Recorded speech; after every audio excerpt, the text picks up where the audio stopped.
I don't want to be right. What would Socrates say to that?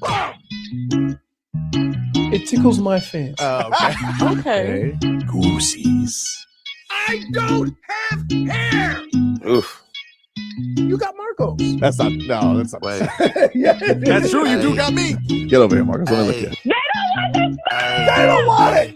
Tobin and Leroy, ready to deploy. Had to hit her with a little journalism, but that was a decoy. Better have about me, boy. Okay, Leroy and Tobin, hold to the show, man. Stairs on the stars with the show, and till then his half moon open. Sometimes go taste like a snowman. No proof of my life better more than no proof. Like I always wanted him, I never hated him, I never traded him, and if I did, I never ever. You never know what is a star like another city. The driver's side fly, just like a large. So many more, 10 in the more, never a bar. 8, 10 in the more, 2 to the P. Nothing to you, but it's something to me. Handsome as ever, and cute as can be. You can watch us on YouTube with view for free. Ay. This one time for the Twitch. This one time for the text. This one time for the phone line. Whole time wonder what they gonna do next. You know, I just wish you guys would stop the quibbling.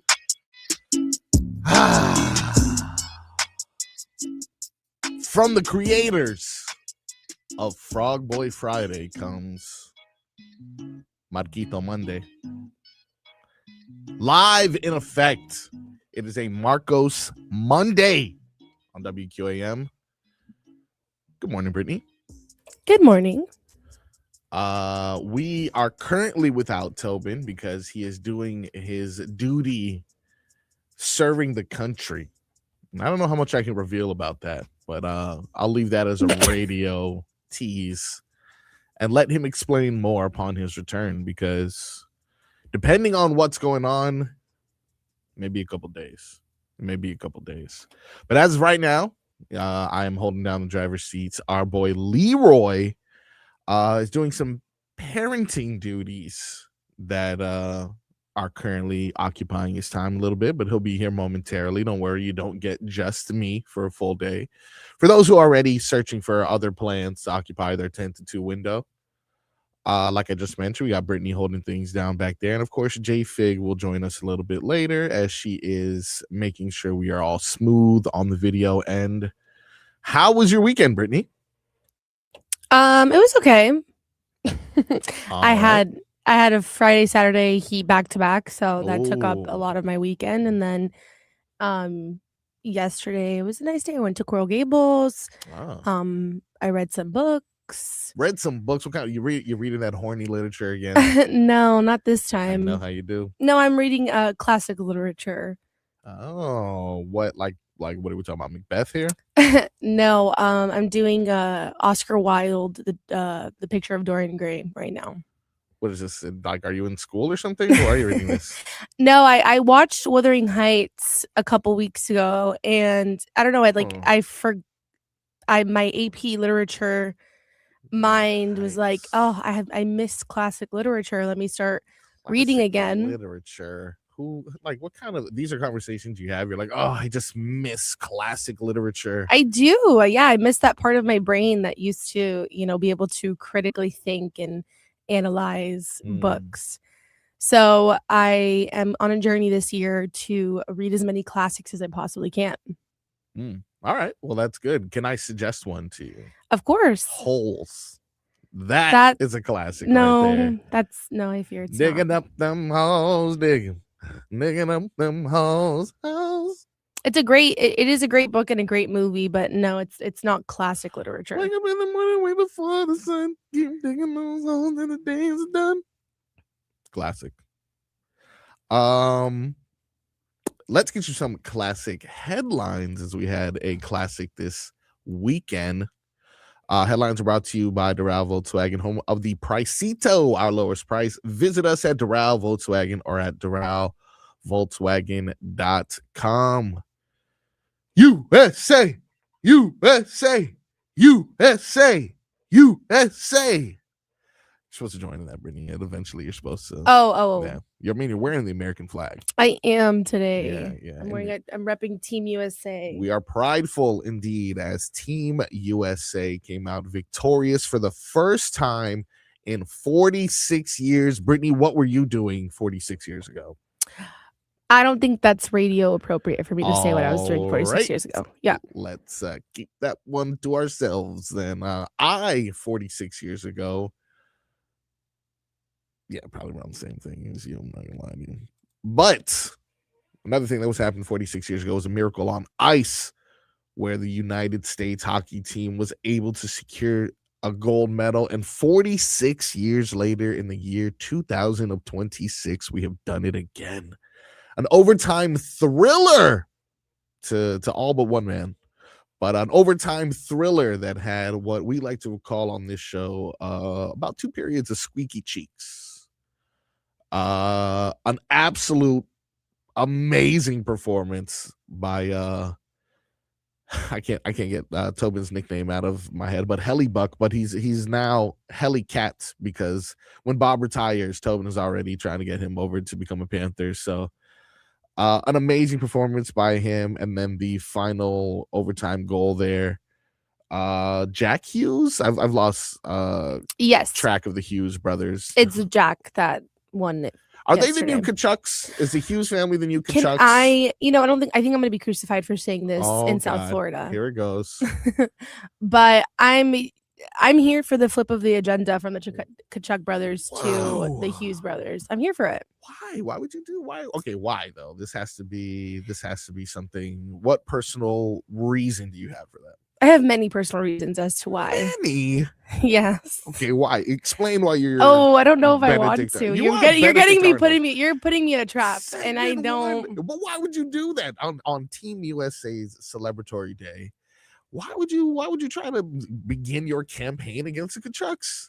I didn't. You asked me a question. No, I don't think so. I don't think that's how it went. I That's don't exactly remember what it happened. You going. asked me what if they're the new Kachuk brothers, and Yeah. I was just agreeing and saying Okay. that I'm here for the agenda. Okay. So I feel as if I don't want to put you in a bad position necessarily, but I just want to highlight that the Hughes family is an amazing accomplished week, because not only did Jack and Quinn pick up gold medals in the men's Olympic final, but their mom, I believe, Ellen, I think that's her name. I should probably get that correct. Yes, Ellen Hughes won a gold medal as well with the female team as a part of their staff. So it's no one can beat a week of 3 gold medals, but I really feel as if there is a transition taking place in America's heart that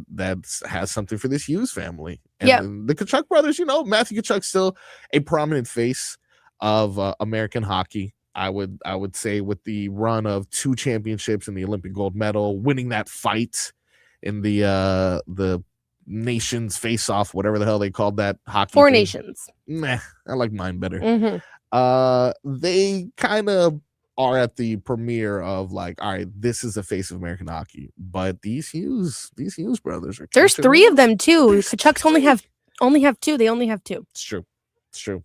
Hey, and last I checked, 3 is more than 2. Last I checked. Hot take. It's a hot take there.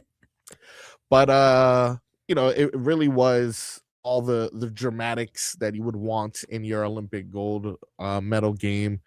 But there was a little bit of backlash that I did see that I kind of thought he kind of has a point, but he's also being a baby. And this was something that was brought to our attention, of course, from none other than Tobin, who, of course, on a day of victory would find a way to somehow find a new enemy.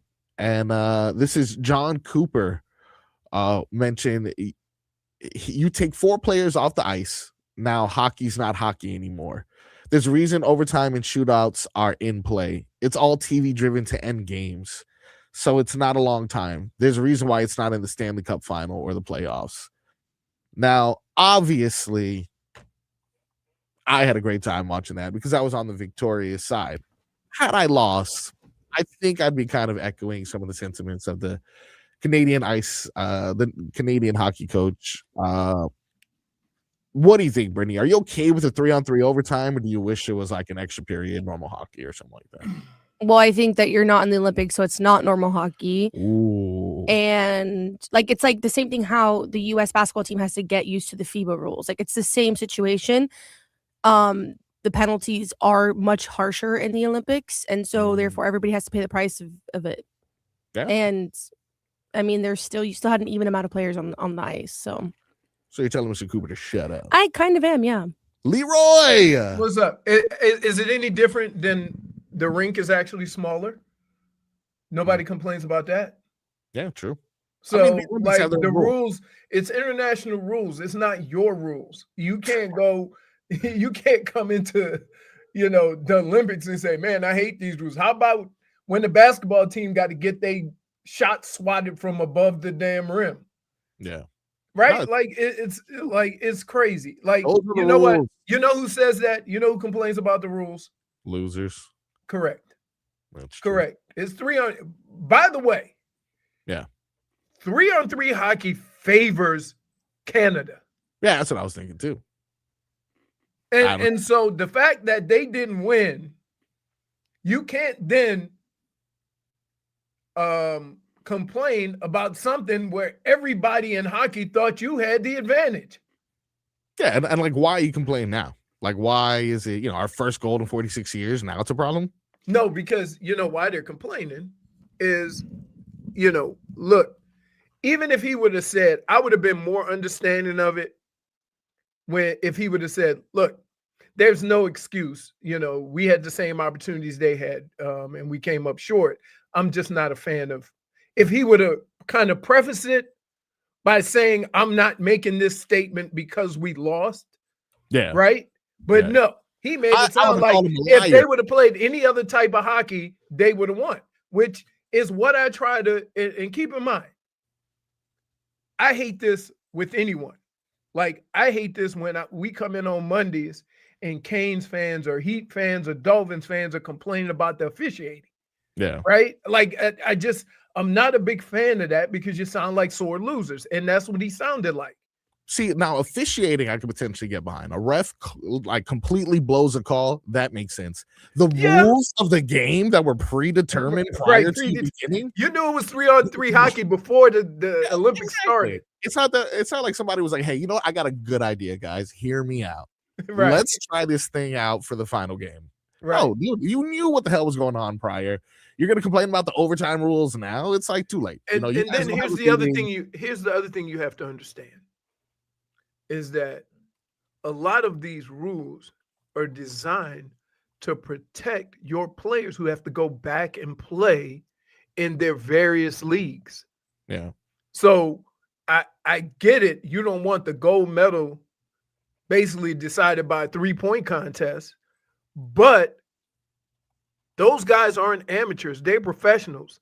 And how pissed off would the NHL be if half of them come back from playing 5-on-5, 3 overtimes and come back and got nothing for the rest of the season?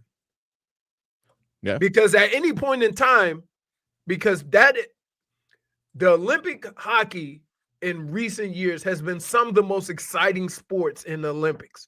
And if you were to go 5-on-5 and play it like a regular playoff series, and a lot of players come back sore and can't finish their season, the NHL would just pull the cord on that and say, we're not letting our players go. Then what do you have? So he needs to reconsider, and I know at some point somebody's going to say to him that you sound like a sore loser. Yeah, me. It's going to be me saying it to him. 46 Can I just, Brittany, I know you're going to understand me when I say this because I've been saying this religiously every day. Mm.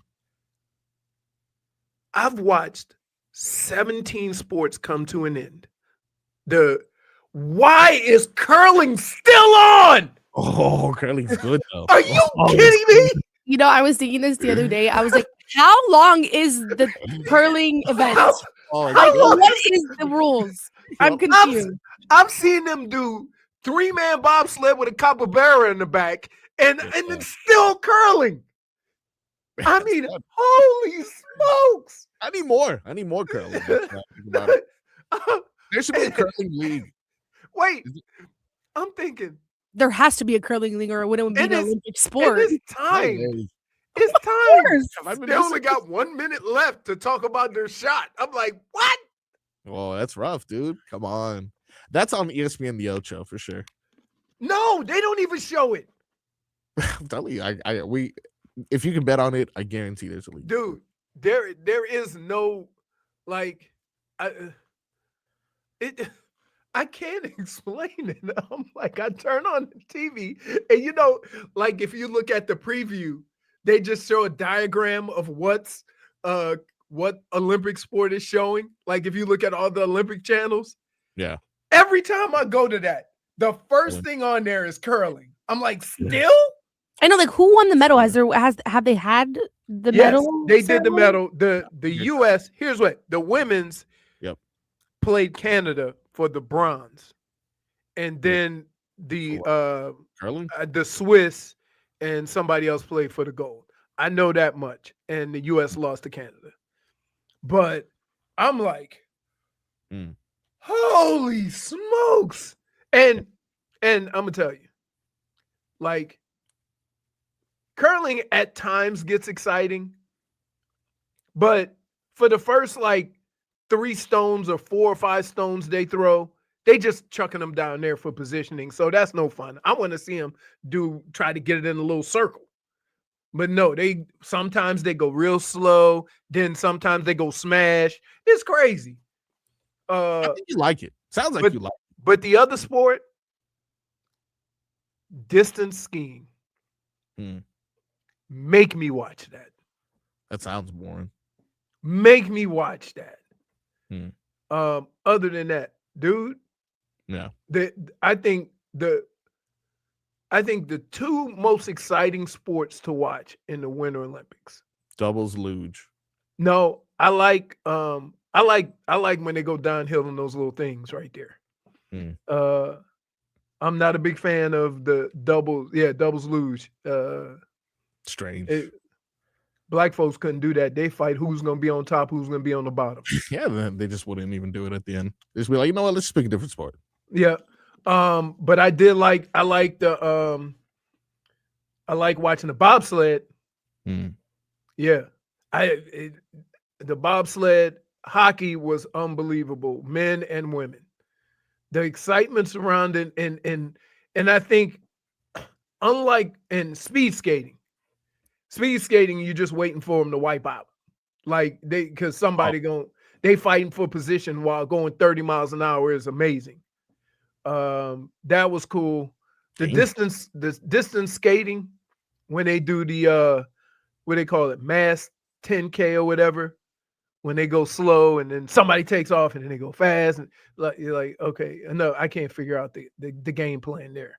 But other than that, the hockey, some of the downhill events and the bobsled, that got me. I ended up watching, and here's what sucks. The results are already in. If you go to ESPN, we ain't showing it, so we gonna show who won, right? So you already know who won by the time you're watching it at 10, 12 at night. And I'm still invested in the bobsled and the hockey and the speed skating. Still watched it. No, I didn't want to go down that path. Last time I was here, you guys told me Japan was in the future or something like that. And I'm still not trying. I don't know what mountain time is. I don't want to do it. And Brittany, so you had yesterday off, right? Yes. Did you watch the closing ceremonies? No, I did not. It's so cool. It is so cool. It's like fireworks at Disney. Well, no, they did. Who they had? Kygo. They had Diplo. They had some Italian stars. The only people singing the songs was the Italians. It was. I watched a lot of it. It was cool. I like when the athletes walk out, because it's a different level of like pride when you see that, right? And it was just cool. I think I like the Summer Olympics more, even though the U.S. won more medals than they've ever won off of North America and outside of North America. So that was cool. But just watching all the sports, I like the stories too. You know, I like the stories. I like the 41-year-old women's bobsledder, Elena something that had got 2 kids that are deaf, so she got to talk to them sign language. She won gold. It was just, the stories are incredible. The speed, who's the Lou, the women's Figure skater, figure Alyssa skater. Liu. That was Oh, that yeah. was a cool story. It's an amazing story. Yeah. It's an amazing story. Like, now she said, I can't quit you. She quit for 2 years and then got back into it. To ask her, are you gonna quit now? She said, I can't. No, I love this, right? It's something about sports that gets you, right? And I can watch any type of competition, and it's a cool thing. Schmeathan says, I'm wearing a Hurricanes jersey. He says Marcos is Clinton Portly. Wait, he called you Bubba Franks and Beans. We have more headlines when we come back. We'll take 15 minutes of heat to discuss your undefeated weekend from your South Florida basketball team. Of course, to Marcos Monday, similar to Frog Boy Friday. We got games and much more to play. Stay tuned. We'll be locked in right here from 10 to 2. We'll be right back with 15 minutes of heat.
Welcome back. Tobin and Leroy live on a Monday, 10 to 2. YouTube, Twitch, radio, AM, FM, online app. We're everywhere, baby. We're everywhere. Hey, I brought my iPad, and while we were golfing, we were watching the hockey game. Went to overtime, and then all of a sudden, our group just went, yes! everybody. I honestly forgot about how early it was until a friend of mine. Yeah, that's the only thing that sucks about when the Olympics are on the other side of the world, is that when they show it prime time, the final result is already in. And in most cases, if you check, you already know who won. I didn't know that. I didn't even check. It was a surprise to me every time. Really? Yeah. I knew I had to watch that hockey live. So we teed off at like 7:15 at 8 o'clock. I had it playing through my speaker and I had it on my iPad. Yeah. That's good. A little bit of golf, a little bit of Olympic hockey. And a little bit of and blood is hilarious because anytime they draw blood, it's a double minor or a major. A 5 minute. Right. So those rules are like, I can understand. It's like that in hockey, like isn't it like that most of the time? If blood is drawn, then it becomes a more substantial penalty. And you lose 2 triplets. I mean, goodness. A lot of teeth lost. Yeah. I don't understand. So for the life of me, because if I hurt something, I'm putting a pad on it. You see me in the uniform, I had a bunch of pads. Yeah. But they don't wear anything over their face. Why? No mouth guard, No, they have mouth guards. But mouth guards, dude, I had a mouth guard, I broke my jaw. No, you need that Marshall Falk mouth guard, one that covers the lips. It doesn't matter. Nah. It doesn't matter. Looks cool, man. But I would say the cage in the front, I think they require it in college. The cage protects you from all that stuff. Apparently but not. Then they're probably like, we can't get the penalty if we have that cage on because they won't know the severity of it. Yeah, I saw a couple people who got some teeth knocked out, including the man who got our golden goal. Isn't that a weird name for it? The golden goal. No, that's perfect. I like that. It's cool. Yeah. And it just like the thing while it's not real hockey, and I'm not a hockey aficionado, I've been recently brought to the sport by the Panthers. Thank you, Panthers. I've been to hockey games, and once you go to a hockey game, it's hard to watch on TV. Let me put it that way. Because when you see how fast they skate live and how quick the game moves, you don't get that same feeling on watching it on TV. But I do watch the Panthers. But that 3-on-3, as far as speed and quickness of the back and forth, that's exciting. Even though it may not, for people like me, that was like you're on the edge of your seat the whole time because it could go from 0 to hero or hero to 0 real quick. Yeah, the Panthers well represented in the as far as gold medal or as far as medalists goes. 7 different Panthers earned medals. For Team Finland, Luosterainen, Nikola, Anton Lundell. They won bronze. For Canada, obviously they won silver. Reinhardt, Marchand, Sam Bennett. Gold, Matthew Tkachuk, and Bill Zito, part of that team as well. And equipment manager, shout out that boy Teddy Richards, who I have no idea who the hell he is, but hey, he's a medal winner, so he deserves his name with all those others. It's cool knowing that if you look at, why the Panthers won and been to 3 Stanley Cups, 1, 2, and been to 3, and you look at damn near half their team is a medalist. That goes to show you the talent that you have down here. I think what's important about that is like, and obviously because we have our own silly sauce, accent loving show pony here who makes us aware every time the Finnish people of the Panthers team do anything. But obviously, that Canada dominant in regards to hockey. We have 3 Canadians, really good ones. Right. We have the best American in Matthew Tkachuk. And then that third spot, Finland has, we have 3 players from the bronze. So if you look at these top 3 teams, those Right. 3 nations compose our team. So Pretty much. we have talent there. We have the depth. We're not all Now we reliant. just need health. Yeah, that's it's unfortunate. I was thinking about this the other day, and this sounds crazy, but I'm gonna say it, and I just want to know how you guys feel about it. Would it be better for the Panthers not to make the playoffs and get some rest and be ready to go instead of like getting in and just exhausting everything you have to get in, and then it bleeding into next year, and then you struggle again next year because the guys never got the break or the chance to revive their bodies? I feel like we have this conversation a lot with the Dolphins, where it's like, would you rather lose and get a better draft? Well, no. It's different for the Dolphins because it's not like they went to 3 Super Bowls. Yeah, I'm saying, think about the way the Heat were when they went to 4 straight finals. Yeah. And how it just it at the end of it, when LeBron left and went somewhere else, you could just see how just the energy in those last 4 years and the amount of games that they played those last 4 years kind of sucked the life out of this team. I would say, think about LeBron in particular. Like, he went to what, 8 straight finals? I know at the very least 8 straight Eastern Conference finals. And I know that the Olympics, he was he didn't take any breaks for that. I know, any sort of basketball that was being played during that time, LeBron James was there and participating. So I mean, does it catch up to you? And I'm not saying it as a Panthers fan. I'm saying it as a person that wants this to continue. Because it's hard though, bro. But here's what happens. Yeah. Here's what happens.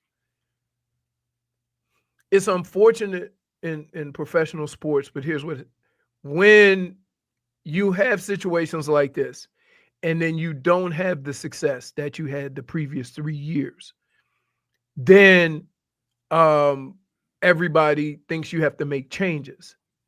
And I would say for this team, there's really no changes need to be made. You just need health. Yeah, you just need rest, really. Right. Yeah. And so how do you get that if you're scratching and clawing? And it goes against everything that I believe. I think anytime you go on the ice or the court or you try to win. But I'm like, man, I see these guys play. Maybe they got the rest because they were beaten up and they didn't play a lot. Like Matthew Tkachuk is probably just right in the prime of the season because he didn't play. You look at a couple of other guys who were banged up. And so maybe that rest gave them an opportunity to be able to go on a good push. I'm not sure. Yeah, look, it's definitely a good point. And it's not like we're giving up or anything like that, but just one wonders, maybe with a little rest or two. And can we just throwing it out there? I know he's not here. Yeah. -1 to Tobin. -1 to Tobin without even being here? What? What did he do? You want to know why? You have to tell me first. You want to know why? Yeah. Because the bum is already talking about getting Hellebuyck here to the Panthers. He's campaigning. Leave him alone. I'm telling you, like as the game wasn't even over yet. And that was the MVP. Did you see some of the open nets that he threw a wing at, or when he went behind the back with the stick? Oh my goodness. Yeah, no, I mean, it was I'm not shocked that he's doing that. Do we know him? Yeah. Like, come on, we all know him. for sure. And usually, obviously we're marveled by his talent, but it's usually like, screw Hellybook. So for him to be out here trying to recruit him mid-game, I'm like, all right, what are we doing? What are we doing? I know he's doing great, but stay focused. Keep it in your pants, Brendan. We're gonna take a break, and when we come back, usually this is where I do day to day, where we look at all the things that happen on this specific day and the celebrities that were born. But instead, we're going to go ahead and honor our USA hockey team, who hasn't won a gold medal in 46 years. And we're going to take a trip into a time machine to 1980 to see if you guys can guess various statistical facts about prices in the 1980s. The last time your U.S. Olympic hockey team won gold. Leroy, Well, let's see two how of the good. three of us weren't alive. Correct. That's But like really not fair. I wasn't. I mean, I was born in. I was 12 years old All right, let's see how good your memory is. or 11 Leroy. because it was before my birthday. Day to day when we come back.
Oh, snap. What was this guy's name? Kevin Rudolph? Yeah, how did you know that? You know why? Because Lil Wayne. Yeah, Lil Wayne is in this song. Yeah. I was a big Wayne fan. So, and listen, he killed this feature as he did multiple features. He usually does, yes. But I remember also being very confused because I think this was like pre-Drake, if I'm not mistaken. So, or like early into the This is Drake early days. 2000s. So this is like as Young Money was attempting to grow from their Cash Money upbringing and grow beyond Lil Wayne. They're like, look, we have a girl now, Nicki Minaj. And then they're like, yo, we have like Tyga and Lil Twist. Look, we have the youth. And then they're like, we have white people because they brought Kevin Rudolph. And I was like, I'm not sure if that's. And then Wayne did that rock album too. So yeah. Strange time for music, but that was a hit. You would say of all those guys, Lil Wayne has been the most sustainable. Yeah, for sure. Absolutely. Shout out to the boy Juvenile, though. He recently released a song. Oh, did he? Like, yeah. Listen, listen, all the aunties are getting back on the dance floor with this one. But today, February 23rd, quick shout out to these celebrity birthdays. Dakota Fanning. You guys remember her? Yeah, yes, it's weird. She's done older stuff, but you always picture her, and she's always the kid in the major movies. For sure. Mhm. In Right. my brain too. Even if you see She's her like old. right- She's not young anymore. Yeah. You want to No. guess how old she is today? 36. 32. 32. Okay. Yeah. Dang, you aged her. Aged. No, but I'm just saying, like I think it might be the look. The other one is Moretz.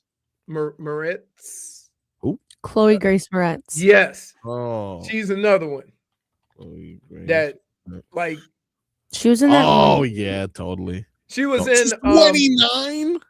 she was Wow. in, you know what movie she was in that Yes. I had to like Yes. she did a grown-up movie. She was Whoa. in Carrie. no, the Equalizer. Equalizer. Right. And I was like, oh, because Oh, you know the role that she plays in that movie, you can't be a child actress anymore. Right. Thank God. Yes. Yeah, no, looking at her now, she looks like a child. I was very surprised to know that. Right. Her birthday actually was about 13 days ago. So happy belated birthday to her. A couple more recognizable names here. Emily Blunt. Emily Blunt turns 43.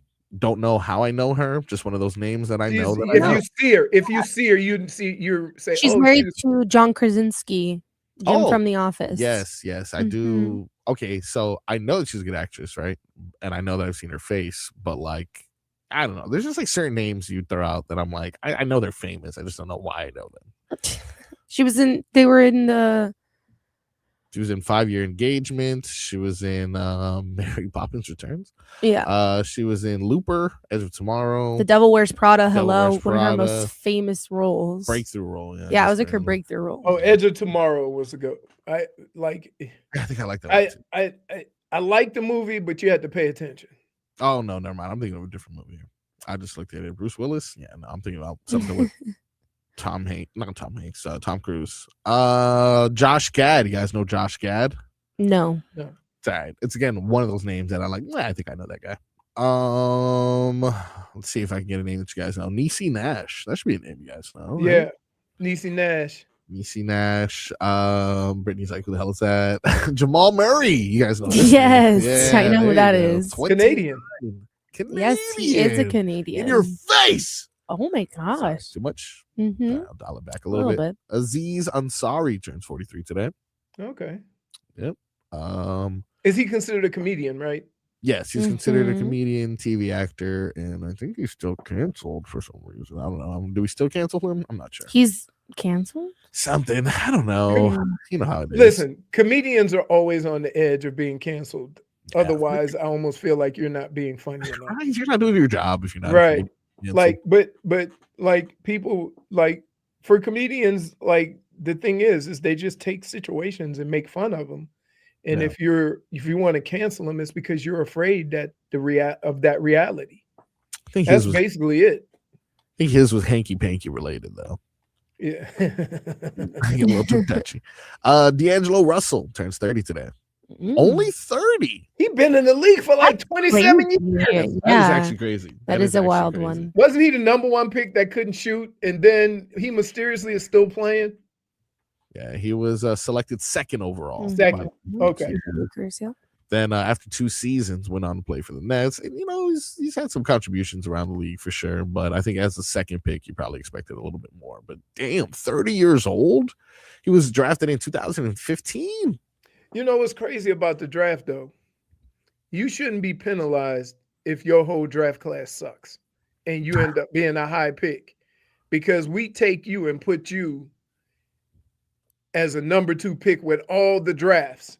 So that means that you're being compared to like Michael Jordan, right? Like you're being compared to, and that's unfair, because I'd say the same thing about this class, right? Yeah. Like a guy who might be a top 5 pick, if you took another draft, he would be a 15th pick, and you would think totally different of him. And I think that's unfair to the player. It's not his fault. No. Call that the Ted Ginn. Let's see. I told you all the celebrity birthdays today. Now let's talk about the 80s real quick before we go to break. Your USA hockey team won gold for the first time in 46 years. I was interested in what the hell was happening 46 years ago. In 1980, the last time they won a gold medal. What do you think the median household income was? 22,000. 22,000. Wow, that is very, very on point. 21,000 was the correct answer. Oh my God. What do you think minimum wage is? I think Florida right now, minimum wage $15. What do you think minimum wage is? Yeah. $2.75. All right, Brittany, any guesses? I don't know where to go from here because I feel like he's right on the money. That's the hard part. He's pretty close. $3.10. Yeah, I was gonna say $3. Yeah, $3.10. What about gas? Right now, gas is Oh my God. $2.80 to $3. Was it even $1? 55 cents. 55 cents. No, we're giving that $1.19. That was the average. Really? I wish. Yeah. If you wanted to purchase a home, how much do you think it'll cost you? Right now, you're looking at $500,000 to $600,000 in Miami. 75,000. Solid. What do you think? 75 I'm to gonna 100. do 45,000. All right, median home price was between 63,000 to about 69,000. All right. Movie ticket. How about that? What do you guys think of that? Oh. Movie ticket. Dollar. How much movie ticket today? $2. $2. $3.55. Oh, really? Like it's the 80s and some good The movies. movie ticket right now depends on what movie theater you go to. It could be anywhere from like $15 to $20. That's crazy. Yeah, that's true. Because if you have the meals and stuff, or Or God forbid you go into a movie theater with a recliner. oh, yeah, Well, the tickets are more expensive, but then the snacks are cheaper. It's very odd. really? No, they're Yeah, not. if you go to I'm Well, you know happy- why the snacks are cheaper for me? Because I put on my cargo pants and I go to we know you do. Walmart. Jesus, We know Lord. what you do. Listen. I walk into a movie theater like what's those things called? The Maracha? Oh, who? Uh-huh. What is it? The little- Mariachi. Yeah. He said Mariachi. all my pockets are shaking with the candy. Okay. Oh, so no, then you're talking You're about talking about maracas. yeah, Maraca. Yeah. Yeah. Wow. He's just shaking them. When I walk into the movie theater, it's like, like, what do you got in your pocket? I'm like, But tell your wife to bring a purse. Like, why are you Come sticking it on. in your pockets? hey, Eric, he's an animal. her purse is filled with the other stuff I get. Oh, God. I literally pull up to the movie theater with Jersey Mike sub. What is going If on? you go to the movie theater, and we used to order a pizza at Sawgrass, order a pizza next door. Remember the thing with the King Kong on it? It's not there no more. It used to be a pizza place right next door with a giant King Kong New York pizza or something. No. And we get a pizza and then walk into the movie theater, eat our pizza while we watch the movie. They genuinely don't care. No, Yeah, well, they're all yeah, they 16-year-old children. So, and then the people who do care are the 45-year-old men that still work there somehow. But yeah, that's just they say only 98-year-olds call it a theater. theater. I don't think you can call it a theater if you're sneaking in a pie and you're sounding like you got maracas in your pocket. becomes a theater at that point. All right, we're going to take a break. When we come back, just all regular hour 2 on the program.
Welcome back to the Tobin and Leroy show. A little bit of a vintage Kanye coming back. I'll tell you what, we had the Royal Rumble. I'm not sure. Yeah, Brittany, you weren't there for that, but we did the Royal Rumble before the Super Bowl, in which we celebrated the Royal Rumble and discussed who would have the best halftime show. I think the person that we ended up on, because Vlad was yelling at us very aggressively, was Jay-Z, because he would bring out Beyonce. So I mean, that's fair. That's really, but she's done it like 3 times already, has she not? Right. I mean, yes, correct. But just because Jay-Z by himself could do a good job, and then he could but here's the kicker behind all this. What is he owns the company that gets that the makes talent for the. So why would he? That's the thing. Why would he put himself out there? For sure, But it would almost come across as being arrogant. Oh, really? You wouldn't think that Jay-Z would be an arrogant person? That's crazy. No, I just don't think. I think he's doing other stuff. Yeah, for sure. Right? Like he and there's certain artists out there that all they want to do is promote other artists. They're not into it themselves as much as they used to be. Now, if you said Jay-Z 15 years ago, then maybe we have a different conversation. But I'm saying Jay-Z now is into so many other things that he would just promote someone else and have them do the halftime show. He's done a good job with it. He has. I'm not complaining. Yeah, it was good. Jay fakes over it though, because like I said, last time we were here, Vlad was just yelling very loudly about it, and he was doing an impression of a Royal Rumble guy that like he explained to me prior to, but I think I was the only one who was aware of it, so it just seemed like he was just yelling.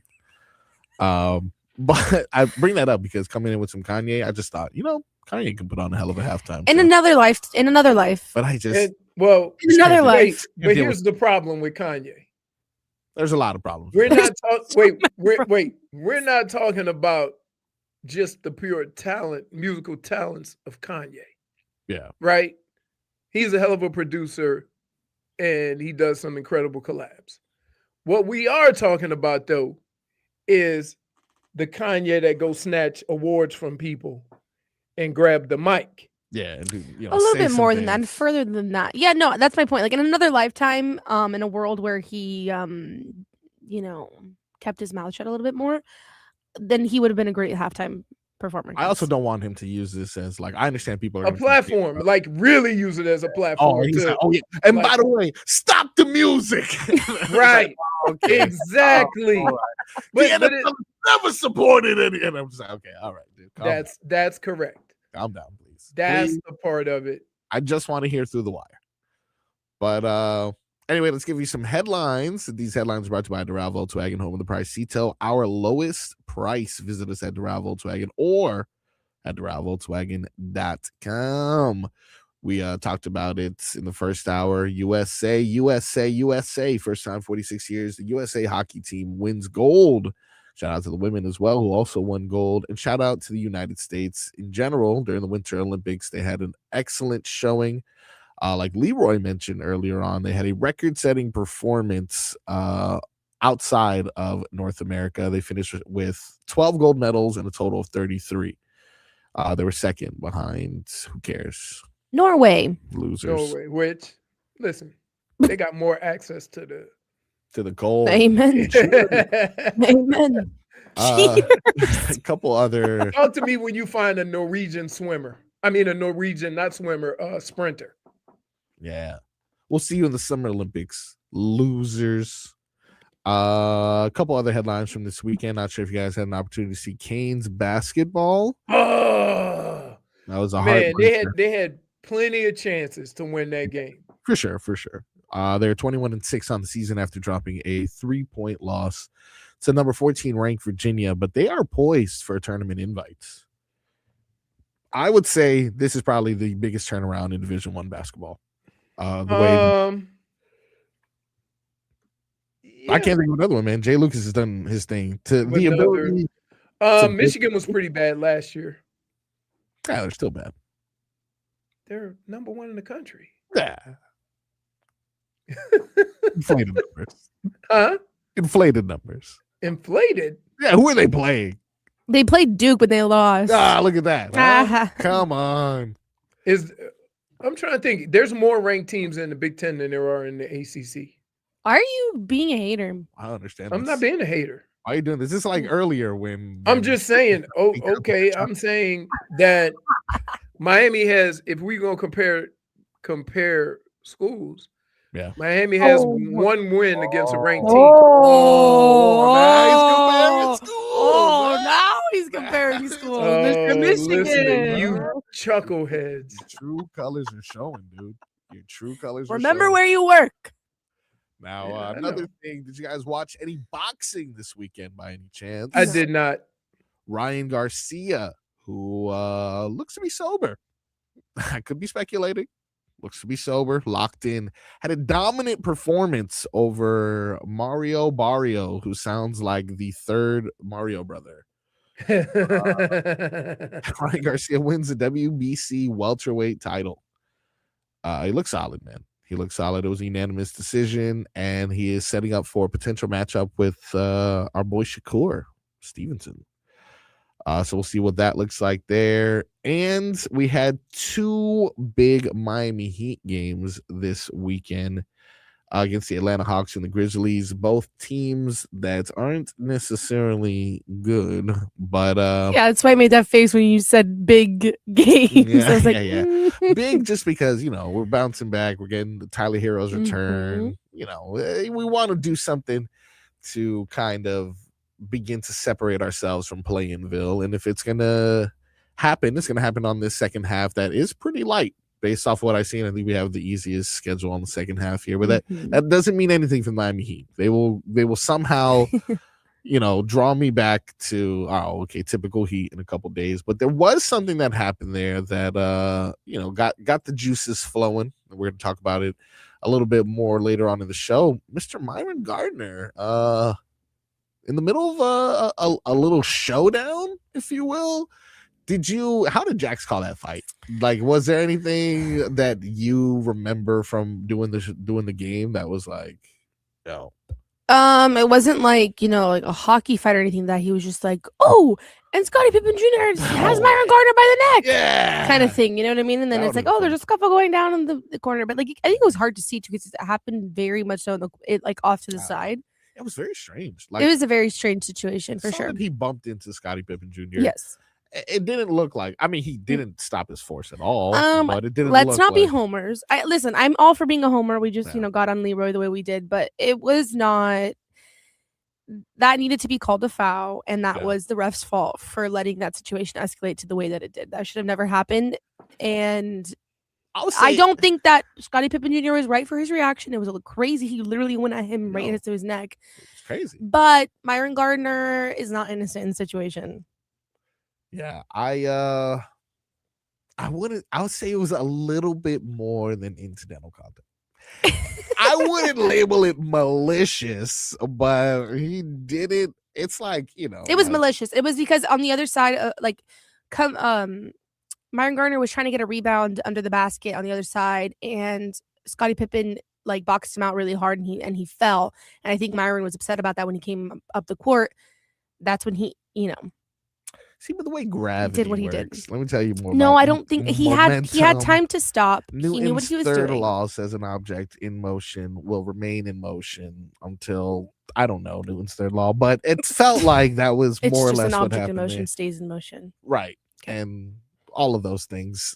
So therefore, Myron's innocent. And I really feel as if maybe he could have put the brakes on a little bit. He definitely could have. But, just a small little incidental contact. And that led me to determining what are some of the best scuffles that have happened in South Florida sports. So later on in the show, we will be doing a top 5 double dip, the top 5 brawls that happen in sports that also happen to be in Miami. So stick around for that, and stick around as when we come back, I promise for real this time, we're going to do 15 minutes of heat right here on the Tobin and Leroy Show.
15 minutes of heat brought to you by Doral Kia. You always pay less with your Pricito at Doral Kia. Visit us at Doral Kia or at doralkia.com. I have some breaking news. Break it then, damn it. I have some breaking news. All right, guys. I need everyone to sit down wherever you're at and then stand up and then sit down again. And if you're in the car, close your eyes. Don't do that. I'm kidding. Do not do that. But this show, only this show, we will be giving away tickets. Can I get a drum roll, please? Can I get a drum roll? This is, I feel like we're not getting enough hype around this. Can I get a drum roll of some sort? To Jelly Roll. Pair of tickets every day this week to go see Jelly Roll in May. That is one of the biggest country music icons at the moment. And we are giving you a pair of tickets every day this week to go. Leroy, are you jealous? I know how much you love Jelly Roll. Yeah, I love me some Jelly Roll. Loves him some Jelly Roll, but not really a fan of jelly donuts, if I'm not mistaken. No. Doesn't like I don't know. I don't like cream-filled donuts. cream filled. That's what it is. Yeah, that Oh, Bavarian cream and all that. No, garbage. I just feel like that is the same thing almost. Wait, Marcos. Yeah. I'm going to kick your ass. Me personally? Yeah. Ouch. It's today Andrew Wiggins' birthday. It is February 23rd. You missed How out. do you miss? How do you miss that? No. Minus one. Minus one. Give it to him. Hold on. That's not fair. That is not fair. I do not. Oh. Oh, no. I appreciate that. Thank you. Thank you. Minus man. one. Sorry. Hey. Minus one to Brit. Wait, No. come on. Apologize to Andrew Wiggins. I'm sorry, Andrew. I mean, you name Andrew Wiggins first, because everybody know who Andrew Wiggins is. You don't have to start the conversation by saying, "Do you know who?" Yeah, I can't believe they had Jamal Murray, but they didn't have Andrew Wiggins. Is Andrew Wiggins not enough of a star to be on the celebrity birthday list? I definitely think he should be. Isn't he also Canadian? Yes, he is. See, so it doesn't matter. One time the Thompson twins were on there. I don't understand why this is. I cannot believe Marcos. That's my fault. Look, you owned it, Yeah. so we're not gonna, continuously hit you with it. But damn, I appreciate it. Can I just say Tua days in the Twitch chat here? don't get on him. Don't get no. I'm not gonna let you do that. I'm not gonna let you do that. Don't attack Tua days. Don't attack Tua days Your mouth because shut. you missed the birthday. Well, happy birthday goes out to our boy Andrew Wiggins, and him and the Miami Heat had an Is he 30? undefeated weekend. Is he 30? I should probably know his age. I too. think he's 30. Only 30 though. 31. Just turned 30. He just turned 31, That and is he crazy. seemed like he'd been in the league forever. That's another one. In Yeah. Marco's defense, I am on famous birthdays today, and Andrew Wiggins is nowhere on That's here. what I'm saying. That I But was Jamal Murray is, Jamal Murray and D'Angelo Russell are both on here. What are we doing here, guys? and if I Wiggins is a champion. if I had to, in the order in which, would you take Wiggins or Jamal Murray? Jamal Murray, though, have you seen the way that man is playing this? As No, a I know player? he's an excellent scorer. Excellent. Also, I mean, we're But is he an excellent scorer because he plays against the man, plays with the man? man? Right? That makes sense. Yeah. No, because he was still producing very well when Joker was out. All right, Mhm. I give you that. I will say though, the Miami Heat look like Dave South said it perfectly. Hit him with a -1 again. Me? Yeah, right now we're at 0. Minus one. Okay, perfect. To make sure. Because- you pick up because- anyone. He said we need 2 -1s That's to not- account for the mistake point. Yeah, that was my mistake. That's unacceptable. You know what, Dave South, go to hell too. How about that? How about that? Everyone's a critic. Hey, Yeah. hey, I know they're not the same one, but I love them both. Jelly Roll and Telly Swim's the same person. Yeah, I've never seen them in the same room at the same time. But I will say You guys this, are not even close to the same people. right? They're not. Are they not. That's what we're talking about. Acumen with their singing style Nah, and the music they sing. But I would say this: they're all different versions. if they had a concert together, I'm there. All right, well, I'm doing an impression of someone right now. Who is it? I've been sad and I've overcome a lot of things. That's Jelly Roll. All right, see, it could have been either. Really, No, it couldn't. No, it I couldn't was have that. thinking about it. Teddy Swims Because- like sings love songs. Yeah, Teddy Swims Damn. don't sing music like that. Jelly Roll sings songs like all the help he needed in his life. I've seen what did I just say? Jenny Roll. Jenny Roll. Jenny Roll. Okay. No, I've seen Jelly Roll unintentionally 3 times. I think he's the artist I've seen the most live. Because he used to open for a lot of people. Unintentional. I Right. went to 2 Morgan Wallen concerts, and then I went to Tortuga last year, and he was one of the headliners. So I've seen him perform 3 times. I have never seen another artist perform that much. Are we over in my him? entire life? Are you saying the Jelly No, Roll? he's hype is- awesome. No, I'm just saying I personally have Jelly Roll fatigue. I will say he does put on a very, very good show. I would say both Jelly I'm Roll Jelly and Teddy Swims Roll. have that voice. Yeah, it's that- raspy. Yeah, it makes you like when I'm you sure they're hear both them sing, former you'll stop. rappers. Like soon as For the first song I ever heard of Teddy Swims, I'm like, oh, I like this guy. He can sing. Am I doing the right thing? And when roll, roll, Teddy Swims. wow. That's Teddy Or- Swims. Or was that Now Jelly I Roll? will say this: if they were to switch Yeah. and sing the different genres, you wouldn't be able to tell. I think they could both sing different genres, except Jelly Roll is more singing about his downfalls, and Teddy Swims is all about loving. Hmm. So Teddy Swims would be considered more of a crooner than Jelly Roll. Jelly Roll. I love Teddy Swims' cover of Shania Twain song so much. It's a You cover. know what? If you go onto YouTube or It's amateur and he covers a lot of songs. So you're saying he can't write his own? No. don't really care for his I'm just saying he personal does it for fun. He doesn't record them. Okay, so Brittany's saying he's a bad songwriter. No. Brittany, you are attacking a lot of people today. No, I'm She's not. tired I'm of just Jelly stating Roll. my opinion. She's over the Kachucks. Teddy Swims is a bad writer. You're gonna get people to hate me with the Kachuk dick. I told you that I didn't want to speak on it. She's over the Kachucks. Somebody Somebody said, how can something be on YouTube without being recorded? I mean, you know what I mean. As far as a lot of artists cover songs and put them on their album. He does not. He just does it to sing. Kelly Clarkson does it too. She covers a lot of songs on her channel where she talks You guys about were the telling artist, how much she loved it, and then You guys talked about Hillary Duff the other day, as far as like what her you guys, catalog is not like. you guys. No, well, I heard all 3 of you. It I was know okay. I was sleeping on Hillary Duff. I didn't know she had that many hits. She doesn't. Don't. You were correct. You're just saying this because J Fig isn't here right Okay, now. She's gonna yell at me Look, like she's the putting a house line, minus yeah. one. She's like, she Minus gave me, one. hey, wait. That's the word. She gave wait. What is this? What is the song that you're trying to throw But out what there? does me not like bacon have to do with anything? Like what? Brittany doesn't like bacon either. No, You're I going don't. after the Kachuk family. You're going after bacon. You just hate America, don't you?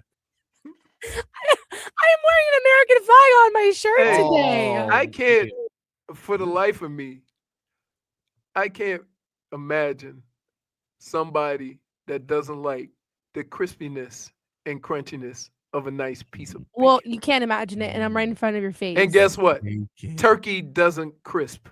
Turkey bacon. It does get No, it crispy. doesn't. Stop lying. What are you No, it talking about? doesn't. So Let you me tell prefer you, I turkey? can I do tell. prefer turkey I bacon. can tell in 2 seconds whether it's turkey bacon or regular Fine. bacon. It doesn't have a different taste. I didn't say it didn't have a different taste, but it No, does I'm not get talking crispy. about taste. I'm talking about just look. Just the look of it. Yep. Oh, Nothing. the You know like. what color turkey bacon is? Rust. It's rust color. It's a copper color. Oh, copper. Okay. Okay. It's not red. It's rojo. It's good. I don't like bacon, and I'm so sick and tired of my whole life. I've had to defend myself with this. Like, leave me alone. It's an opinion. I didn't tell anybody else to stop eating bacon. All right. Well, I'm just Yeah. taking an account of your takes so far. You're over the Kachucks. Teddy Swims, bad songwriter, hates bacon. And I'm not sure where you stand with the Hillary Duff thing either, really, if I'm being honest. I'm going to the concert with J Fig. Okay. All So yeah, so those Miami Heat, am I right? Right. 2 victorious days back to back for them this past Friday and Saturday. Back in action tomorrow against the Bucks. Tyler Herro's return. So far so good. Drew Smith. I tell you what, back to the bench. Tyler came in and woo, he made an impact quickly. Yeah, for sure. And it was just not only his scoring too. He was scoring efficiently, but he was also handling the ball really well. You see what they did though? Off the bench. They brought him off the bench. That's good. Now, I don't know how this is going to play out in the future. Yeah. But it seemed to work out pretty good. And basically what they're saying is this. We don't want Tyler and Norm on the court at the same time. Yeah. It's only one basketball, and you need both of those guys to be shooting it. Well, you also need, if you're going to have Norm or Tyler on the floor, you better have a defender. So you either have Kaz or Davion to counter those two. Oh, why not Drew Smith? Well, he comes in too. Drew Smith or Drew Smith losing minutes. Of course he is, because he's never been that important, and that's what I've been telling you guys. Well, no, he's getting more minutes than your boy. Which one? Who'd you want to play over Drew Smith? No, Drew Smith he's losing his minutes to Casper and to what's his name? I can't think of his name. Davion Mitchell is the only other point guard. Yeah. Keyshawn Johnson. Yeah, he got point guards. Yeah, that's what I'm saying. Look, Keyshawn's a wing defender. Yeah, I'm like, he's the epitome of a D&3. What the Heat like, but he ain't 3-ing. He's only D-ing. Another bit of news related to Gardner. Gardner's been getting more time, more minutes also. Yeah, he's been getting under people's skin. I like it, man. But I think him, Drew Smith, Davion, they're all in the same ilk, except he's a little bigger. And so maybe he gets more minutes because he can do that, both up top and on the wing. I love off night though. I love Davion Mitchell. Yeah, he's just been sick. Yeah. He is the only one of all of them that you feel comfortable with the scoring aspect of it. Like if I put him, to go in there and play some D, he'll also get to the rim. He'll have a couple assists. He'll shoot a couple of threes. I don't know if I can depend on Drew to do that. No, yeah, I think Drew out of the 3 point guards has the least scoring ability. I don't want to. Okay, see, I like that we're all coming to this realization, but I hate that we're doing it. 1, not in front of Show Pony, and 2, that we're all coming to okay, I guess maybe Drew Smith is a totally replaceable piece. No. Keep in mind. Let me say this: when those other 2 guys didn't come in like that, right? Drew Smith was your best option. But now when you add the scoring aspect of it, that's where he gets kind of pushed down. Yeah, that's the thing. I think Davion was always the number 1 option. Yes. And then it was Drew. And then once Cass started getting minutes, it really showed. Well, yeah, because Cass, remember, he's shooting. Cass. He went 9 for 9. Yeah, he's shooting 3. fantastic. So yeah. Mm-hmm. This past Friday, this is a tweet from Barry Jackson, was only the 6th time that the Heat had available arguably top 8 players. Yeah. Bam, Powell, Herro, Wiggins, Mitchell Ware, Jaquez, and Larsson. With that group, they've drubbed the Hawks and Clippers, beaten the Suns by 6 and Bucks by 3. They've lost by 9 to Magic and by 24 to the Pacers. So they're 4-2 with those, and I think the following day we'll count them 5-2. This was just written before that game. Curious to see if they can stay healthy, and if they can, as of right now, I think if I'm not mistaken, according also to Barry Jackson, they are a 1/10 of a percentage point behind the 76ers for 6 in the East and 3 back of number 5 Toronto. Well, look, if they go on a run, like of all those other teams, they've had something the Heat haven't had, that 8-game or 7-game stretch where they went 7-0, 8-0. All those other teams have had, a bit of a run. I think the Heat have only won, what, 4 in a row? 3 in a row? You're talking about like for the season? For the season, right. for They the haven't had that month where they were, 10-2, or they haven't had that. It's always been up and down the whole year, which is why they're right around 500. I think If they get that stretch where they go, 6 of 8, 7 of 10, something like that, then I think that will match what all the other teams have had, and they'll jump way ahead of them. It says right now, I can't trust AI anymore because they lie to me often and make me look stupid. But I also don't have time to verify my sources, so we're just going to fire this off. The Miami Heat's longest winning streak during the season is only 2 games. No, that's not true. That can't be true, right? I feel like I've produced more. I think it's 4. I know that the last time we went on a 3-game winning streak was in December. So it could be 3. So because we're on one right now, technically, even though the 3rd game would be the one before the All-Star break. Oh, mm-hmm. I like that. Yes. So since we're 2-0 coming back from the All-Star break, but we won the game before going into the All-Star break, so we're technically on a 3-game winning streak right now. We're 3-0, baby. We're 3-0. You can only take it 1 game at a time. 4 games. 4 games at a time, Brittany. No. Well, anyway, that was 15 minutes of Heat. We are going to take a break, and when we come back, Leroy, hope you are ready because you will be handing out your game balls and game bums on the Tobin and Leroy Show.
This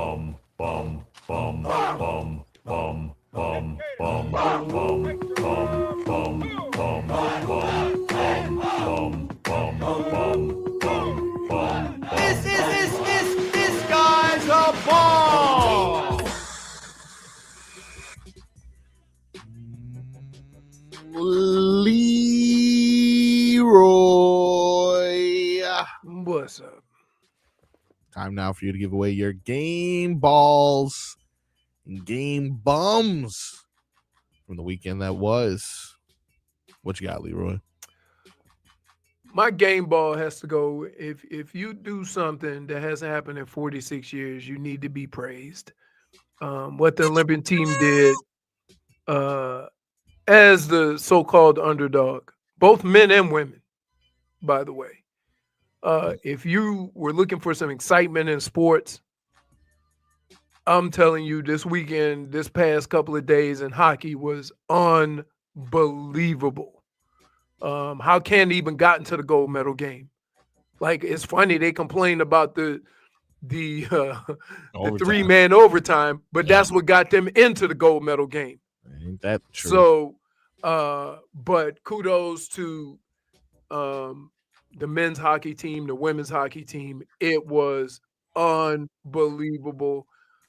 If you enjoy sports, and I enjoy sports and competition, that was edge of your seat excitement for the weekend.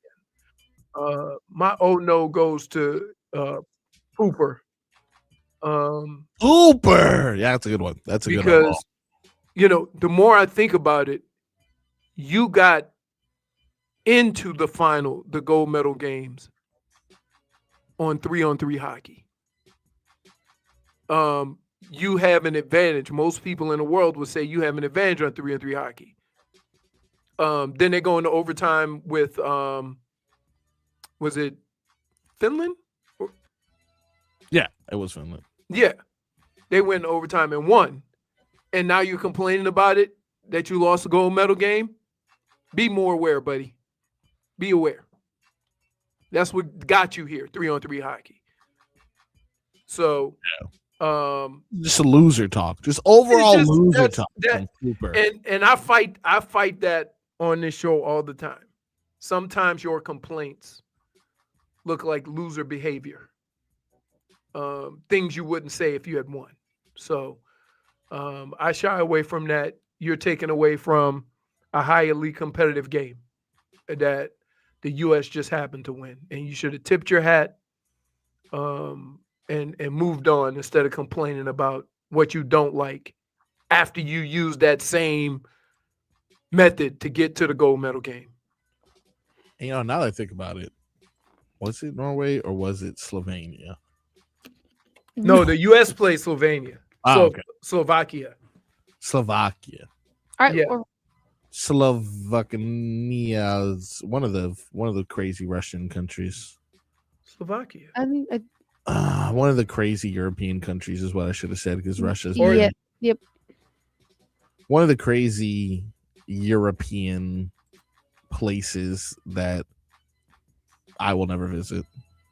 So yeah, but that's that. Solid. I mean, I think a lot of people would agree with you in that if you are a prideful American, this USA hockey team run by both the men and women has to get some sort of recognition. And if you are a competitor at all, you got to see John Cooper's comments and say, "What a loser!" Correct. It's just if he would have said it after they won. Yeah. If he would have said, we won, but I'm not a big fan of 3-on-3, right? Then he would have said it after the finals. I would have understood that. For sure. Because he's been consistent, right? Yeah. But the fact that he only said it after he lost, that's loser behavior. Loser behavior, indeed. No, I totally get it. If I had to give my game ball to anybody, I'd probably give my game ball to Tyler Herro for returning to the lineup. Yeah, man, he came back gangbusters, right? Firing, man. He definitely came back firing.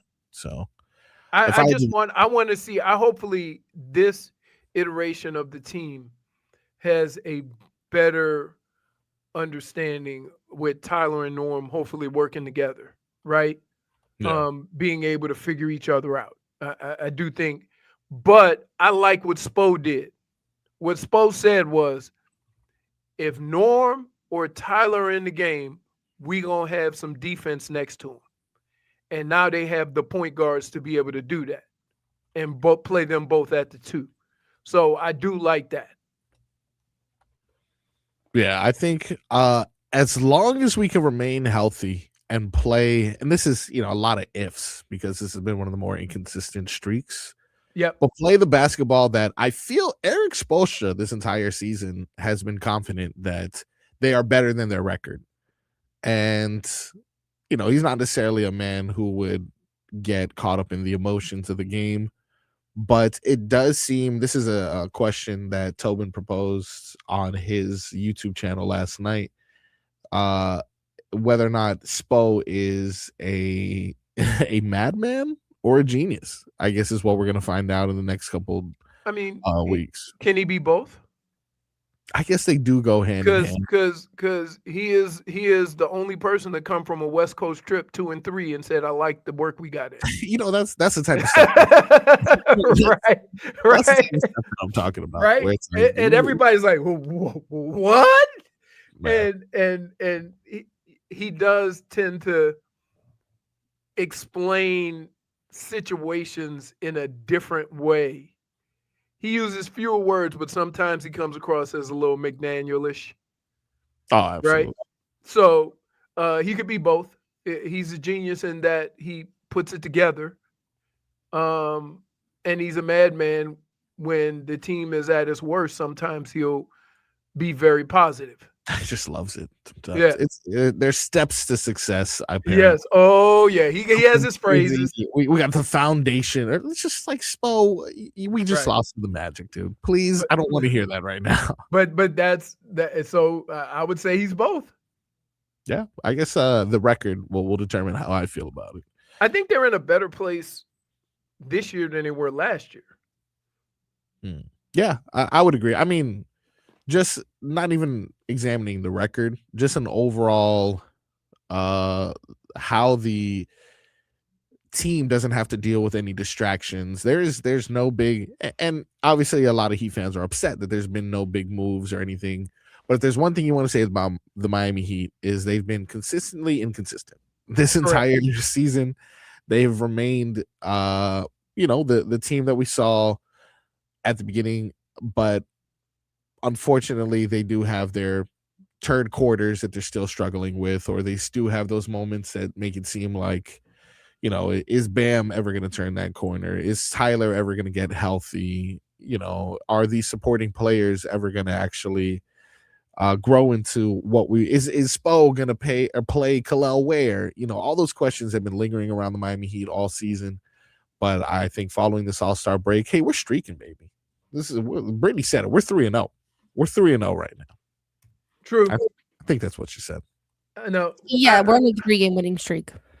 I would just say let's see them build something, because it seems like, and I don't want to be negative Nancy here, every time we have this conversation, it goes sideways. So I'm going to be optimistic, but I'm going to also wait a little bit and understand that look who they played. Let's see, Are how you they, Jesus Christ, dude. What happened? Happy birthday, Pelle Larsson. You're joking. You're joking. You're joking. No, dude, you're joking. how many players are born today? -1. This is ridiculous. This is ridiculous. Because I saw in the comments here, Tobin will never forgive Frog Boy for doing 15 minutes of Heat and not wishing Swedish Swish a happy 25th birthday. And I was like, Andrew Wiggins is Canadian and he's not 25. And then I had to look up Pelle Larsson to find out. Born in 2001 on this day. I would say here. I would say for future Try to look up our people team who do first. this. This is Alana. This is Marcos. Yeah. Here's what I would say. Check the local teams first. That's fair. Hey, Yeah. that's fair. Okay. That is fair. That is a fair Because- And assessment. the Miami Heat already posted happy birthday to both of them. And I would say this. Here's what sucks about this. The second one can't start off Brittany Leroy. You know who this is? Yeah, right. Like, Woo, I'm telling you about Emily Blunt, and I haven't even talked about poor old Swedish Swish. yep. Hey, listen, I'm gonna go ahead and take a break, and we're gonna do better on the other side, guys. Okay. We're gonna do better on the other side. I promise to do better. We got more action-packed radio programming for you, and don't forget, we will be giving away those Jelly Roll tickets, regardless of what Brittany says. I don't care. We're doing it. So make sure that you keep it locked in right here on the Tobin and Leroy Show.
Booga.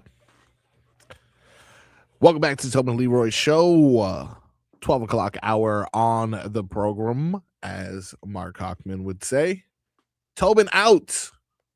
Still celebrating the USA gold medal. Probably yelling, jumping into his pool like the barbarian that he is.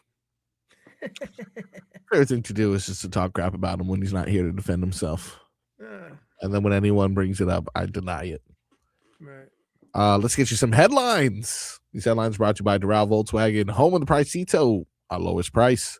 Visit us at Doral Volkswagen or at DoralVolkswagen.com. USA wins gold. Also set a record in the Olympics. Good job to them. The Miami Hurricanes dropped a nail biter to the 14th ranked Virginia Cavaliers. Tomorrow, though, and here's what makes that game, like, for me, just frustrating. You know how they got the 3-point lead? Yeah. Foul with 3.5 seconds left. That is a heartbreaker, to say the least. Right. Absolute heartbreaker. And I'm not saying it wasn't a foul or you got screwed. I'm just saying it's unfortunate that it's a tie game and you go down and that's how it ends up. Right. Exactly. The Miami Hurricanes back in action tomorrow, though, against the FSU Seminoles. So I know the rivalry isn't as heated as it is in football, but still, screw them. We also have, of course, some Dolphins news to talk about. We haven't really talked too much Dolphins all day.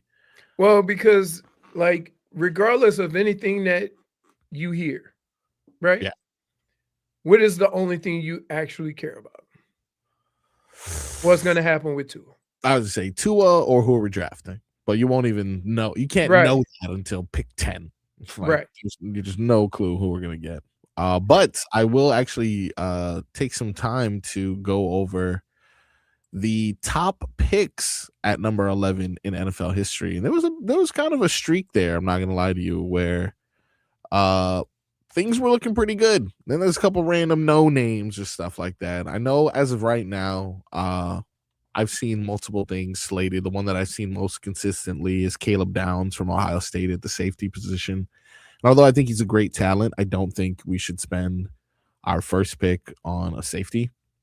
And here's what I would say. That ideally, that's a perfect idea, and I get what you're saying.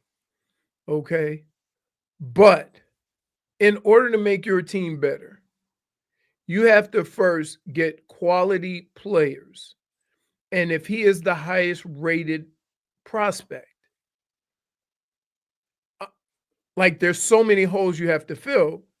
If I just keep getting the highest prospect, my team is going to be better instead of reaching. And there's a saying, never draft out of need. So if you need, say, a offensive lineman, and that safety is graded higher than him in this draft, but you take the offensive lineman and you draft him 5 spots or 6 spots ahead of where he was projected, then it almost looks like you're doing the same thing as the last regime.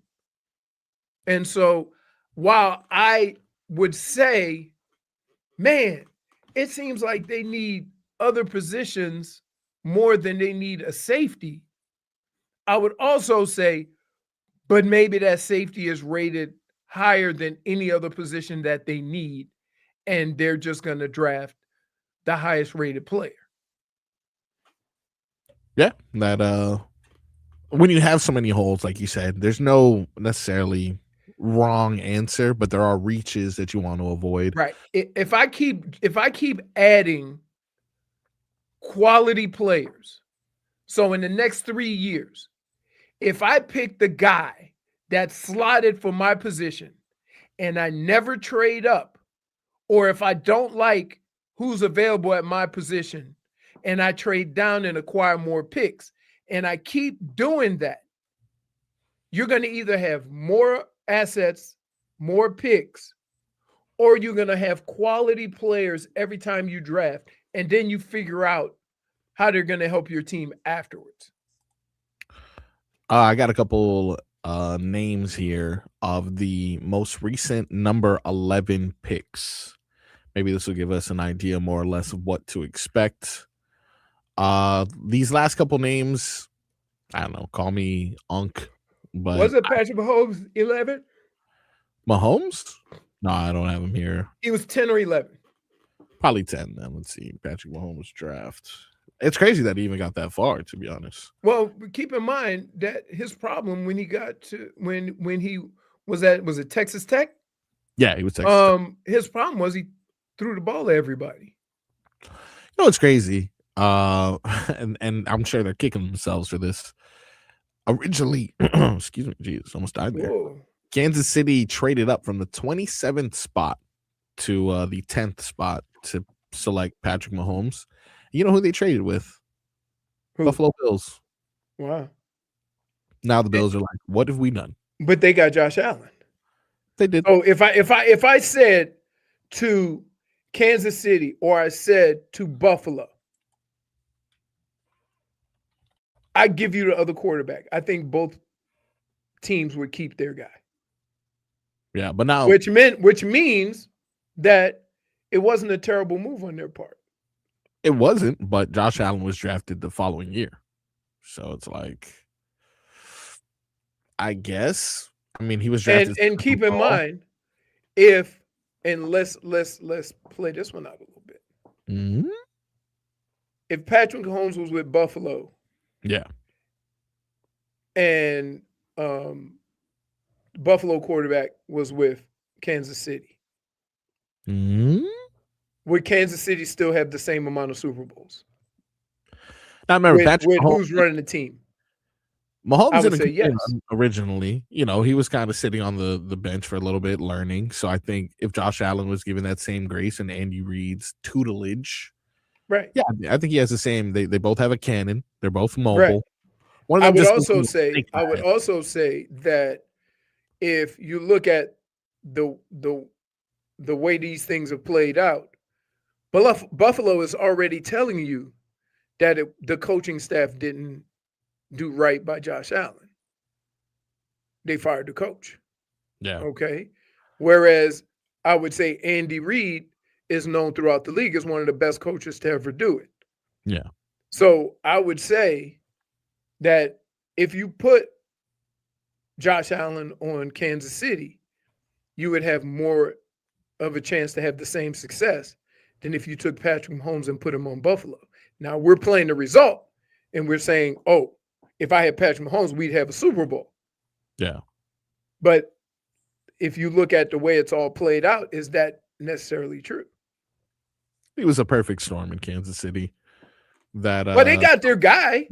They traded up for their guy. That's the guy they wanted. And keep in mind, Patrick Mahomes went into a unique situation. He went into a team that was 13-3. Yeah, for sure. With the original 27th pick. So they were successful that year before. Right. Correct.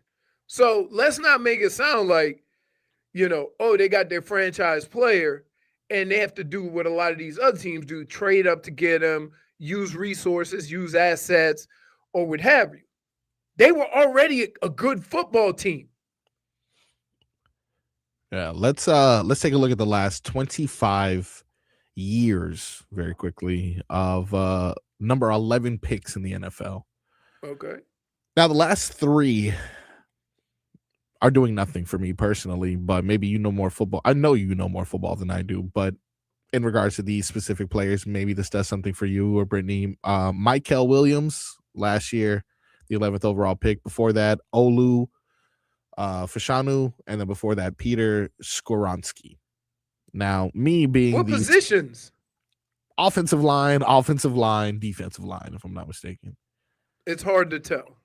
Yeah, Like it is. it's hard to tell if an offensive lineman is having success. What Yeah. teams were they drafted to? 49ers last year, Jets the year before that, and the Titans the year before that. Now, me being a journalist with journalistic integrity, I did my due diligence of looking up these players' Madden rating because that's the only way I can determine whether or not Oh they're my good. God, because you're a child. And also because I'm sure there's a lot of people who are doing research to determine what their Madden rating should be. So I just let them do the research. And then I make my own conclusions based off of their overall rating. With that being said, Michael and Olu were in the 70s, mid 70s, and Peter Skoronski is an 84 overall after 3 years. So that tells me Peter's pretty good, but he does play for the Titans though. So Right. yeah. Anyway, more recognizable names as we continue here. Chris Olave of the Saints was a number 11 pick in the 2022 draft. Oh, I know he's a big part of what they do over there. he's a beast. Yeah. Now here's the other. I'm gonna give your little thing context, mhm. okay? Because the way the draft works, sometimes if there's a run on positions, guys move up, right? So Yeah, very true. and when you think of Olave, if he was the third or fourth receiver taken, and then he was the 11th overall pick, that has a little different context than if he was the first receiver taken and he was taken at 11. So you got to kind of see how these drafts go, because sometimes guys move up or move down based on the run of what position is in upper half of the draft. Yes, very true. Very true. So was if Chris Olave was the first receiver taken, yes, it worked out being the first one. If he was the third receiver taken, even better, because there was other guys, 3 other teams who made the mistake of not treating Chris Olave like he was the best receiver in that draft. Now, the list continues for timing purposes. I'm going to name the names that we recognize. Okay. In 21, Justin Fields was the 11th pick for the Bears. Yep. And he's no longer with them, but how many quarterbacks went before him? That's a good question. You see what I'm saying? So he might have got sucked up based on everybody trying to need a quarterback, or everybody trying. So maybe he was a late first rounder, early second rounder that ended up in the first round because 3 quarterbacks got taken before him. The chat is immature. I'm going to keep going. The list of recognizable names kind of goes away after Justin Fields for a little bit there, but we return in 2018 with a familiar face. That is Minkah Fitzpatrick. He was the 11th pick for the Dolphins in that season. Good pick. Good pick. Yeah, it was a good pick. I remember when we got him, we felt like, I think I remember Nick Saban saying that was his favorite player. Yeah. And I remember feeling like, okay, we got one. And you know what? Obviously he had his issues with Brian Flores. But I think he had a pretty good campaign that rookie season. And I think he was a solid player. I think he still is a solid player. I know we potentially may be moving on from him for the second time as we begin another rebuild phase, but I think Minkah Fitzpatrick at 11 is a solid player. Right. But that's another reason that weighs into my feelings about drafting Caleb Downs at 11. Been there, done that. And we already hit. And even with that, and then we hit again with Javon Holland, I feel. We didn't do anything. This is a different regime. Very true. So to say in years past we did this, in years past we did that. But we're talking about, see, when you change all the parts, then you can't say same old Dolphins, because it's different people making the decisions. So even if the same decisions are being made, it's a different regime doing it. And what it would do if they started doing the same things is I would go, man, that Brian Flores, that Chris Greer wasn't that far off. He's doing the same things they're doing, right? So you got to kind of see, as this plays out, what is being done differently to move the Dolphins forward than was done in the past. And that's the only way you can get be positive if you see that, oh, our last regime would never do this, or we would never do this in the past, or we did something totally different. Now you can look at the new guys and go, okay, this is going to look different. Moving further in the list, we got a couple recognizable names that are, okay players for sure. We got Marshawn Lattimore, Vernon Hargraves, Taylor Lewan, offensive Lions. Taylor Lewan. He was good. Yeah. Then we got probably the best.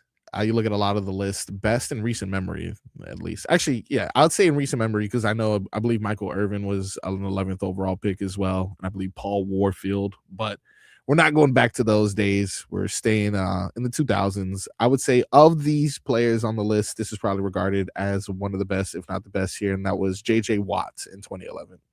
Yep. Which, to be honest with you, yeah. If J.J. Watt went to any school other than Wisconsin, he would have been a top 5 pick. Oh, okay. Yeah.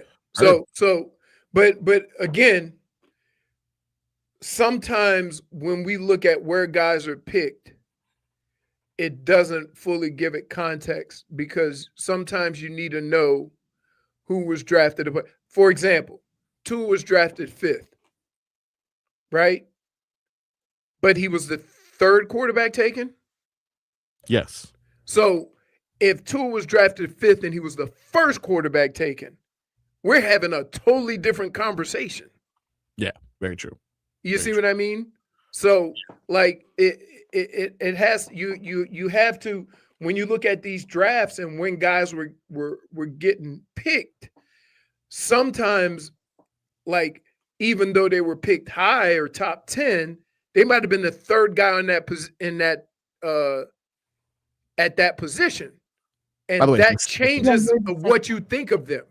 Yeah, he was 2nd, by the way, which kind of upsets a lot of the people because Justin Herbert picked 6th, and they're like, Tua was the 2nd quarterback. Who's the it was Joe Burrow. The first pick in the draft. Joe Burrow was the 1st pick, and then it went to 5. Tua was the 2nd pick, and then Justin Herbert was the 3rd pick. Yes. And the crazy thing about it was the Chargers were going to take whoever the Dolphins didn't.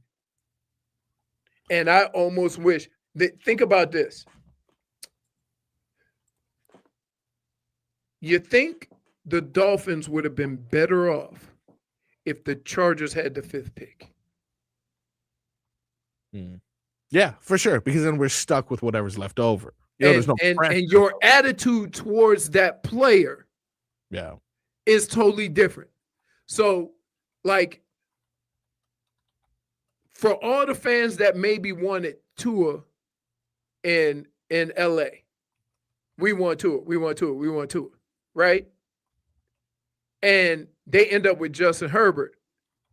Now they're like, good choice, right? Yeah. Not understanding that maybe there were people that wanted to move up and swap with the Dolphins, but the Dolphins had the pick of 2 quarterbacks. Sometimes, I say this all the time, sometimes even in basketball, in a lot of sports, sometimes having the 2nd pick is better than having the 1st pick because that 1st team can't mess up.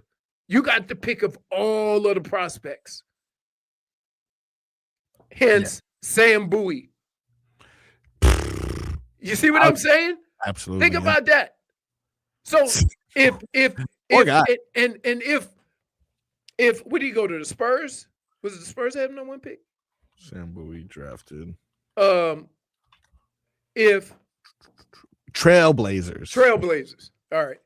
So Sam Bowie goes to Trailblazers. If the Trailblazers had picked Jordan, and Chicago would have then taken Sam Bowie, they could always lie and say we really wanted Jordan, but we didn't have the 1st pick. They took our guy. You have an out. Yeah. So a lot of these decisions that are made when you have the 2nd, 3rd, or 4th pick, sometimes you're bailed out based on what's available. This run here, just to put a cap to this best number 11 overall picks of the 2000s to potentially see what kind of talent we're slated for. There was a run from 2001 to 2007, which produced an excellent batch of talent there. 2007, Patrick Willis. Yeah. 2006, Jay Cutler. Mm-hmm. 2005, DeMarcus Ware. Mm-hmm. 2004, Ben Roethlisberger. 2003, Marcus Trufant. It was a cornerback, right? Yeah, cornerback for the Yeah. Seahawks. Okay. 2002, Dwight Freeney. Jeez. And 2001, Dan Morgan. Jeez. So from Dan Morgan to Patrick Willis, there was like a 7-year run where like number 11 was pretty good. Jeez. That's a lot of talent there. DeMarcus And then, Smith, you know, we have the luxury of doing as fans. Yeah. Playing the result. Oh, because yeah. I know, and I'll say this even for Dolphins fans, and I know my feeling on it. My feeling was I'm never going to draft a quarterback high that comes into the league with injuries if you need a quarterback. If Tua had gone to a situation like Patrick Mahomes and he could sit for 2 years, or to Green Bay, where they always sit their quarterback they draft for a couple of years. If he had gone to a situation like that, he would have had 2 years to get healthy. Yeah. Here, and keep in mind, when we drafted Tua, he was supposed to have a redshirt year. Remember that? Oh, he's got the hip. He's going to come in. He's going to play behind somebody. He's going to play behind Fitzpatrick. He's going to get healthy, and then we'll be ready that second year. Nobody thought he was going to play the first year. Nobody. Then mysteriously he played. So either one, as an organization, you should have stayed true to your guns and say, no, we're not doing this because we're thinking long term. Or two, not take an injured player that high in the draft that you're not going to sit. If you need somebody to play right away, you have healthy options. So that's the mistake that was made back then, is that if you would have stayed to your guns, because nobody thought when the season started that Tua was going to play his rookie year. That's what they said. He came into the organization limping. And him playing that first year did nothing. Did nothing for the organization, nothing for him. Well, we'll talk more Dolphins as we seem to have an eye out at a particular former Green Bay quarterback. Will the Green Bay boys bring in that guy, or will we take a look at another option that has been circulating? When we come back, Leroy, we're going to take a trip to the rumor mill and discuss rumors currently circulating around the sports world. Stay tuned to the Tobin and Leroy Show.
Welcome back. Tobin and Leroy live on a Monday. Tobin out, serving his country, getting drunk, celebrating America's victory over Canada. Yeah. But Leroy holding things down, Brittany holding things down, and of course, Queen Figgy holding things down in the background. Before we went to break there, I mentioned we will be going through the rumor mill. So I wanted to explain to you guys, this is not something we've done before. I'm going to go ahead and discuss various rumors from around the sports world, some of them tying to us, some of them just being national stories that I want to discuss and have no other way of doing it than of creating a segment. Smeethan says, before you jump in on the rumor mill, try taking a trip to the treadmill. So that hurt my feelings. Now let us discuss one of these rumors that kind of ties into what Smeethan is talking about there. Speaking of a guy who maybe hasn't hit the treadmill, Leroy, did you see these pictures this weekend? Of who? Tua? It's off season, dude. Oh, it's off season. I don't know why. Here. Yeah. When young players ask me advice, I give them the simplest of advice that I can give them. All right. Be you. Don't be anybody else. And work hard to do that. The fact that you are here means that you are successful. Don't get caught up with trying to be somebody you're not.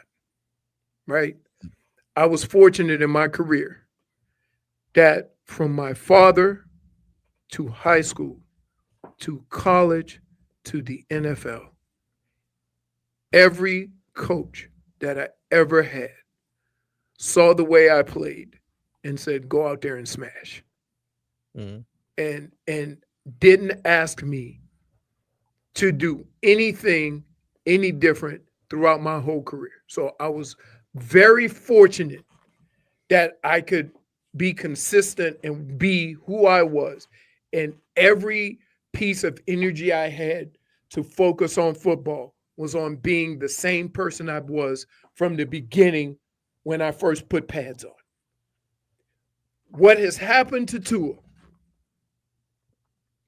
is he has been consumed with so much he's been consuming of what he has heard from other people that for some reason he forgot who the hell he was. So they go, he needs to be in better shape. So he got thin. He's too small. So he's gotten bigger. Go out and be the best version of Tua that you can be. And if that doesn't work out, you can live with that. But you trying to do or be a player that everybody else wants you to be is not good for you. It's not good for any team that you play for and will never be, because you can only be you. So all this big Tua, little Tua, working out Tua, avoiding contact Tua, I said this, Marcos, you may have been on the show. And I said this when everybody said, Tua got to keep himself out of harm's way.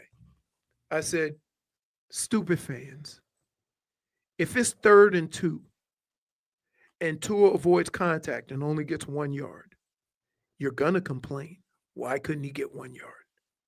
You have to play football, whatever that entails. Now, you can be careful, but when it's time to play football, you got to play football. Otherwise, you're not doing your team any good. Well, this guy, this Tua, this version of him, I'm positive he can get 1 yard. I'm positive he'll do anything for a foot long at this point. Let's keep him. Oh, no way. Oh, yeah, Leroy. That's not real. That is not real. That is what released That is this not real. weekend. There is no way. That is on the rumor mill. That is what has gone viral this weekend of Tua walking around. Hold on. That's not real. That's not real. No How chance. not? What do you mean? His head looks too little for his body. He's also worn that And outfit before. why is and one walked arm into this- one walking into arm the is bigger than stadium. the other?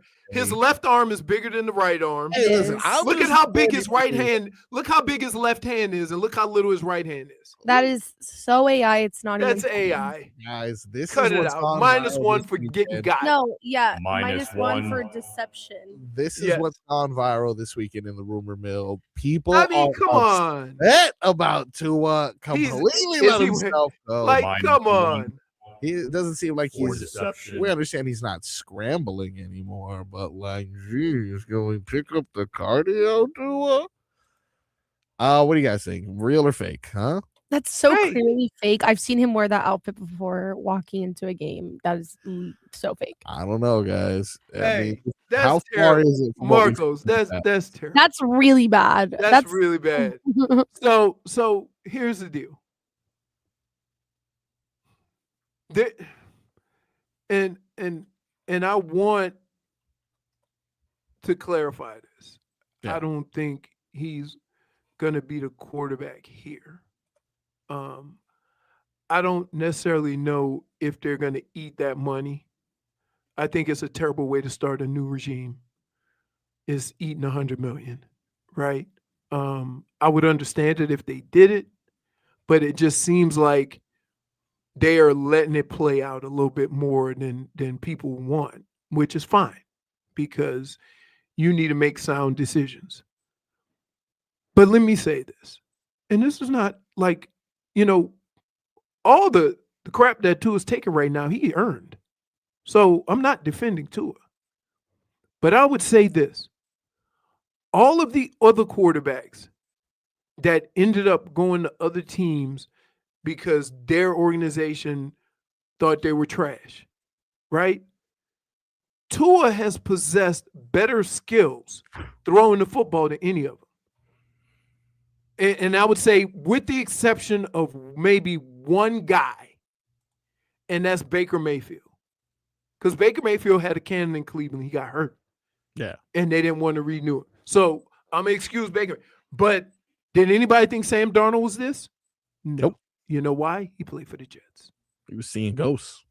Right. Well, that's not he probably shouldn't have said it, but it's nothing new for a quarterback. It was Tua. And I'm not and let's be clear. Just checking his mail. I'm not making excuses for Tua. Also, is that a skirt? What's going on here? That's a Hawaiian thing, dude. Ah. Have you never been to Hawaii? I haven't. Too far. You're big as a Samoan. I don't know why you wouldn't be able to relate to him. Okay, so you excuse Tua, but you come at me. -1. So anyway, let me just clarify. I'm not making an excuse for Tua. Tua earned and here's I'm gonna say this. It might not sound nice, but it's accurate. Uh-oh. Okay. And I've said this before. Tua's problem is mentally, right? Yes. Because as an athlete, you got to have a level of arrogance and stubbornness that you're going to fight through and do what the hell you want to do and do everything you can to be successful. And you don't give a damn what nobody else says. You have to be that way to a certain extent. Tua gets so caught up sometimes in what everybody thinks that he can't go out there and perform. There were years where he would anticipate and throw a ball in a tight window, and now he's pump faking because he made a couple of mistakes. People start questioning his turnovers. Right? A lot of turnovers. And you have to have like a level of stubbornness that you're going to keep putting the work in and you're going to keep doing what you do. And if it works out, great. If it doesn't, you didn't get caught up in the mental gymnastics of what goes on with everybody criticizing you. And he gets caught up in it because I've seen plays this past year where passes that he would normally throw into windows, he pump faked because he was scared to throw a pick. You can't be that. You can't be that as a quarterback. Somehow You got to still keep led the throwing league it, in interceptions. huh? Somehow still led the league in interceptions. But I'm just right, and so I'm like I don't know. Some people say his arm is gone. I'm not willing to go there. Maybe he got banged up, maybe something along those lines. But I look at Tua and think of all of the things he did well, and then think of when he became hesitant to take those same chances and throw the football and throw it into those windows and be accurate. The thing that separated him from a lot of other quarterbacks was his accuracy. And he lost confidence with that to the point where he didn't throw it. Well, we know the Miami Dolphins are moving on from Tua. Something else in the rumor mill before we take a quick break. We've talked about Malik Willis potentially joining the Miami Dolphins with his previous relationship with the men in charge, but rumors are now circulating getting the most handsome man in football to Miami. That is Jimmy Garoppolo. You know why? Because they kicked the tires on that Malik Willis thing, and they're like, damn, that's going to be expensive. How about Jimmy? Yeah, exactly. To be honest, I don't think this is the time. This is definitely a rebuilding phase. So even if we decided, hey, we're going to stick with Quinn Ewers. No, he ain't ready. You don't want him? No, He's exactly. not ready. Listen. Yeah, I want him to be not ready. If you want to develop a quarterback, I don't. Okay, here's rule number 1. Yeah. Don't throw him in there until he's ready, until he reaches a certain level. Otherwise, you can scar him. I'm trying to tank. I'm sorry. Yeah. But how? But it still doesn't mean you do it like he's not ready. Yeah, exactly. I agree. He is not ready, and this will be detrimental to his career, and he may get chased out of the league unfairly because of it. Correct. None of my business. I need. Is that so? If he's not ready, and you didn't develop him, and you just threw him in there, is that your fault or his fault? No, I mean, but we don't develop quarterbacks anymore. That's not what we do. Because we've never drafted one that needed development. We just drafted one or brought one in to be a backup. In general, we don't do that. Like the league doesn't do that no more. You bring them in, you're either good now or we get rid of you. Sure you do. Jordan Love was the last. Wait. Hold on. You think they didn't develop Jordan Love? That's what I'm saying. He's the last guy that they did that with. Patrick Mahomes? He was before that. Yeah, okay. But there are organizations and teams that have done it consistently. Yes, but then those are the teams that compete every year.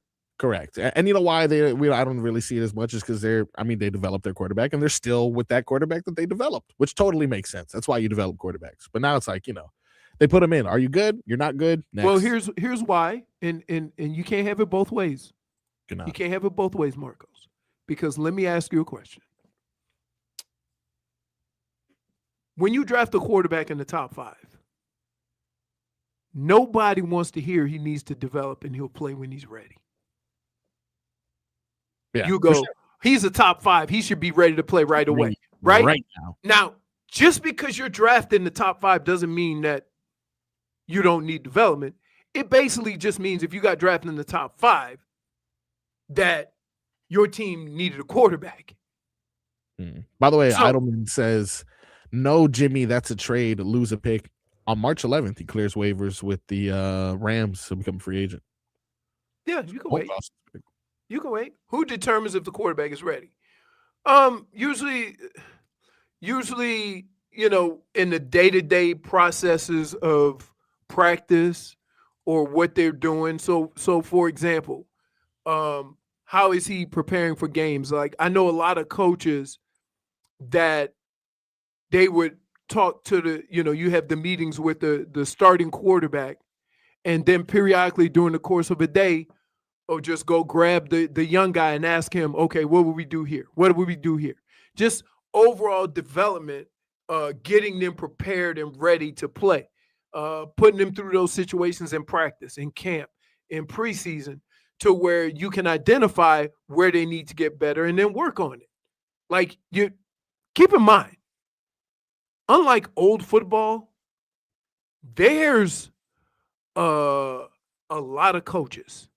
a lot of people in the organization outside of the team and the medical staff that are in place to develop players. If you know, in basketball, you have, oh, I work with Karan, oh, I work with Spo. They weren't the head coaches at the time. They weren't head coaches. They were guys that develop players. You have guys like that in football. Hopefully your position coach, whether it's a quarterback's coach and an offensive coordinator or somebody like that, is working with all the guys, putting extra work in and doing all that stuff. Okay? So that's, yes, you can develop them. It's just that sometimes, and it's always bad organizations. Bad organizations can't play the long game. They want success now, so they throw that quarterback in there. Like Cam Ward. Like, I hope he doesn't develop bad habits because he ran for his life his rookie season. And so these things happen. Well, we'll keep it locked, see what happens with the Miami Dolphins, and much more when we come back on the Tobin and Leroy Show.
There goes the GOAT right there. Where's the GOAT? You used to call me on my cell phone. Oh, there you go. Okay. Okay, Leroy. Okay. Welcome back to Tobin and Leroy's show. Final segment of the hour. Going to be a quick one here. Welcome, James. Hello, Jennifer. Hey, Hey, did you want to take your high school graduation pictures today? You're all I dolled did. up. I did. Oh, okay. Yeah. Yes, you look Smile or lovely. no smile? Never smiling. Never Of smile. course not. He's a thug. You mean mugging your graduation picture? One eyebrow was up, the other one was down. I was like, Oh my goodness. Yep. All right, I can see it. Speaking of posing for a photo, yeah, I see our boy Pat Riley got his trophy. Not Yeah. sure if you were able to see this. It looks a lot more like him than that D Wade. it looks really good. Yeah. Although I don't know why today every photo you've posted just looks so AI. I Yeah, just don't trust you. no, it's fair. That first one was definitely AI, and the second one, actually, you know what? Yeah, I'm 2 for 2. It's the only one that I posted that is real.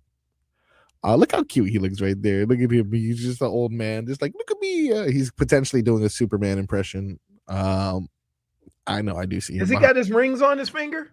Oh on yeah, his right you gotta, hand? Yeah. you gotta have the rings on the finger. But did they put it on the statue though? No, because when the statue happened, he didn't have those rings yet. But looks like he's calling a play of some Oh sort. no, he has one on his left hand. Look, Mhm. he has Looks a little bit like Nicolas Cage. Am I tripping? He looks a little bit. Yeah, like, it does look like Nicholas. Yeah, it's the hair though, right? It's Yeah. the hair. It's not the face. It's the hair. I don't know. I think it's more of like the structure of like his. None of these statues zone, look I would like these say. people. It's insane to me. I You mean, think it's they Brittany. should do Brittany, the it's weights? bronze. It's not that easy. I Is this understand, bronze too? Leroy. Yeah, I guess so. I understand. I'm just saying they I don't. tell you look- what, this one looked more like Pat Riley than the D Wade one. Yeah, you can definitely. Oh my! my goodness. What happened? Nobody himself, bro. Hey, Look who it is. hello. Can you guys hear me Oh. okay? Yeah. Yes, Yeah. we can. How How'd are you you, do, baby? everybody? Good, man. What are I you doing? told- Why are you looking around like you gonna get picked up by somebody? It's like, are they back yet? Very nervous. Very nervous. I didn't reveal what you've been doing. I just said that you've been serving your country. I've kept it very vague. Yeah, they know. He said he had jury duty. Okay. I didn't know. That seems like a bit much. Yeah, I just said you were serving your Wait, country or still. So you got a trial where you got a lunch break?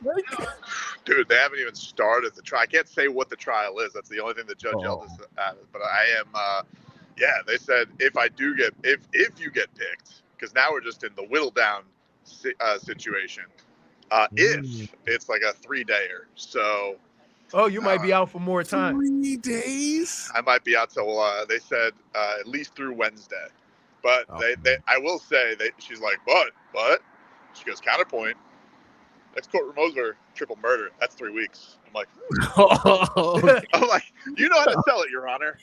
They told like I went for some reason I got 2 years in a row. One year it was a 1-dayer, right? The guy didn't even show up, so we just buzzed right through. Solid. The next one, they had the whole room. Tobin, there's like 300 people when you go to the original room, and then they call your name, to go then into the part where they pick for that trial, right? Right. The second one I went to, they go, folks, there's only one trial. We're picking from these 300 people, and the trial's 3 weeks long. And everybody goes, now, if you have reasons that you can't do the trial, come stand in line. Oh, dude. Well, that's the thing is everyone's got reasons. I mean, like they all are trying to get out of it. That's what's taking so long because you're going through like 60 people. Right. So, we'll see. Hopefully I don't get selected on the post-lunch portion. I think that's when they pick everybody for this. But, we'll see. We'll see. But I miss you guys. We miss you here, dude. I'm sure if you were to just tell them, Your Honor. Wait. Tobin, Yes. Whose birthday is today? Okay, no need to bring that up. There's no need to discuss Whose birthday is that? I saw on Twitter it's Pelle Larsson's birthday. that. Oh, okay. All right. Well, Wait. maybe. So you know how Marcos does the birthdays, Yeah. right?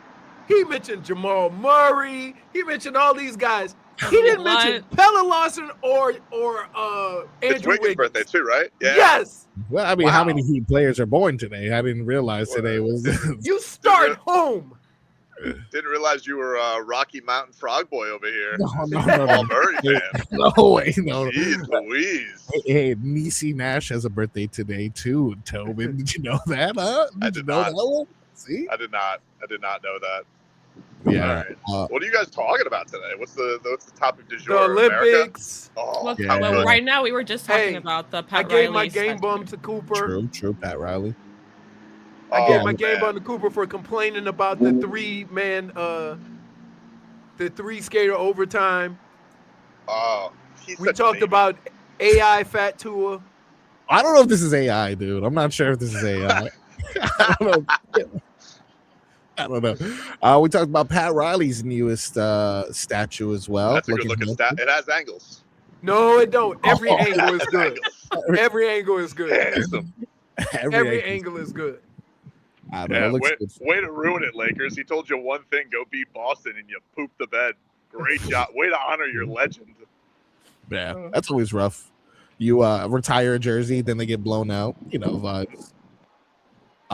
We also discussed Miami Heat streaking with Tyler Herro returning. Somebody just said, don't choose your lines. Could be something, could be nothing. Can you imagine saying that in court? I think that's what I got next. I think I got the lawyers who are going to be like, all right, what do you think about this? Could be something, could be nothing. Hard to say. Yeah, that'll have you back here by tomorrow for sure. All right. Well, I see the clock. Don't get a text from Len. I will. I appreciate that. I'll either be on the show tomorrow or I'll talk to you tomorrow at lunch. All right. All right, guys. Fingers crossed. Thanks for joining us, Tobin. Yeah. All right. We're going to go to a quick break. And when we come back, final hour of the show.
Welcome back to the final hour of the Tobin and Leroy show.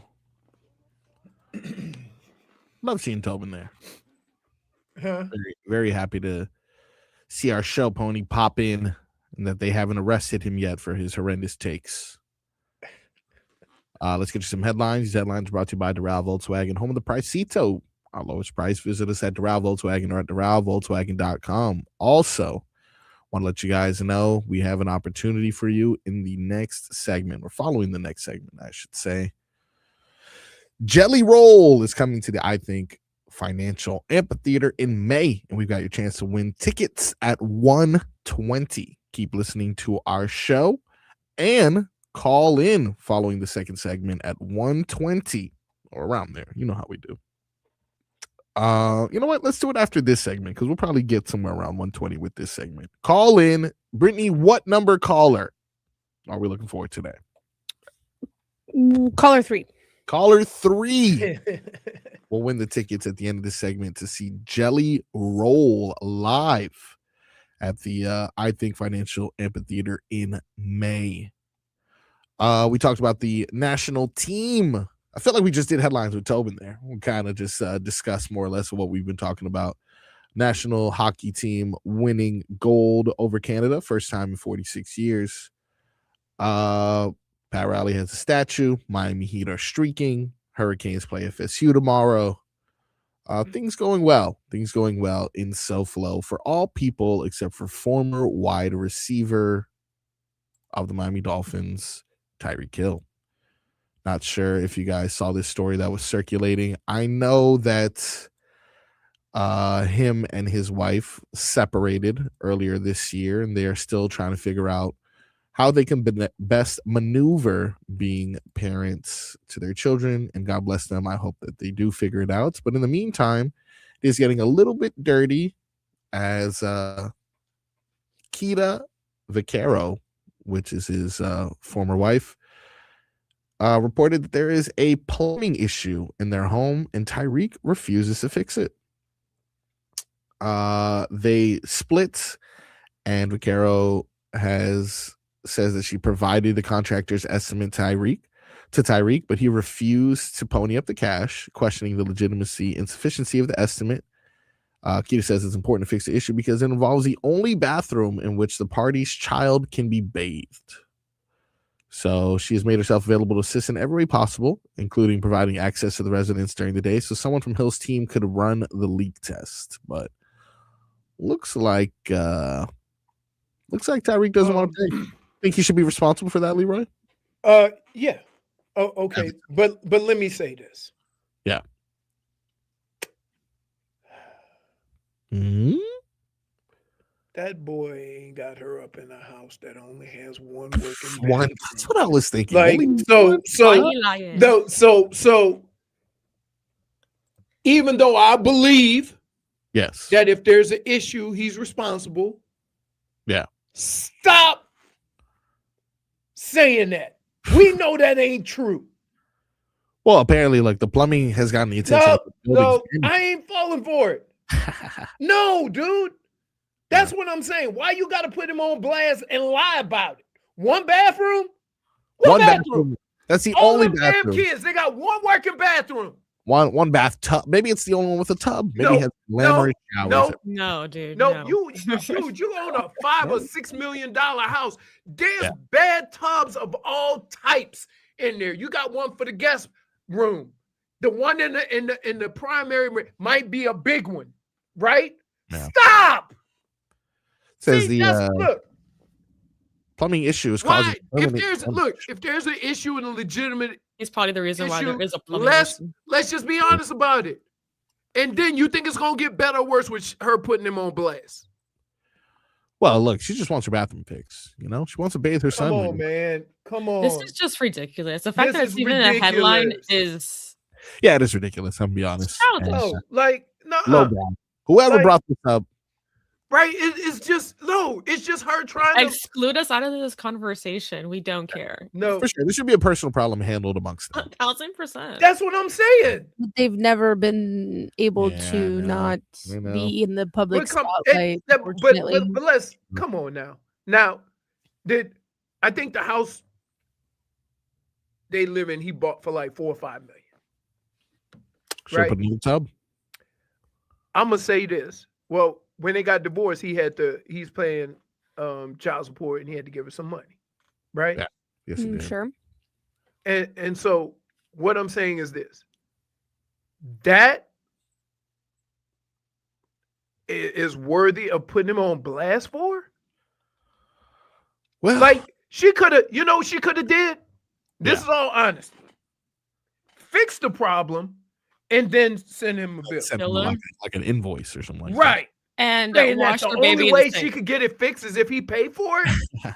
See, but it's not fair though, because then like for example, how do I know that it really cost you that much? You're just gonna send me a bill for $5,000? No, she said she sent him a number of she sent him the estimate now, and I think that's how she should do it. Because hey, listen, this is your money, so I want to make sure you're comfortable spending this amount.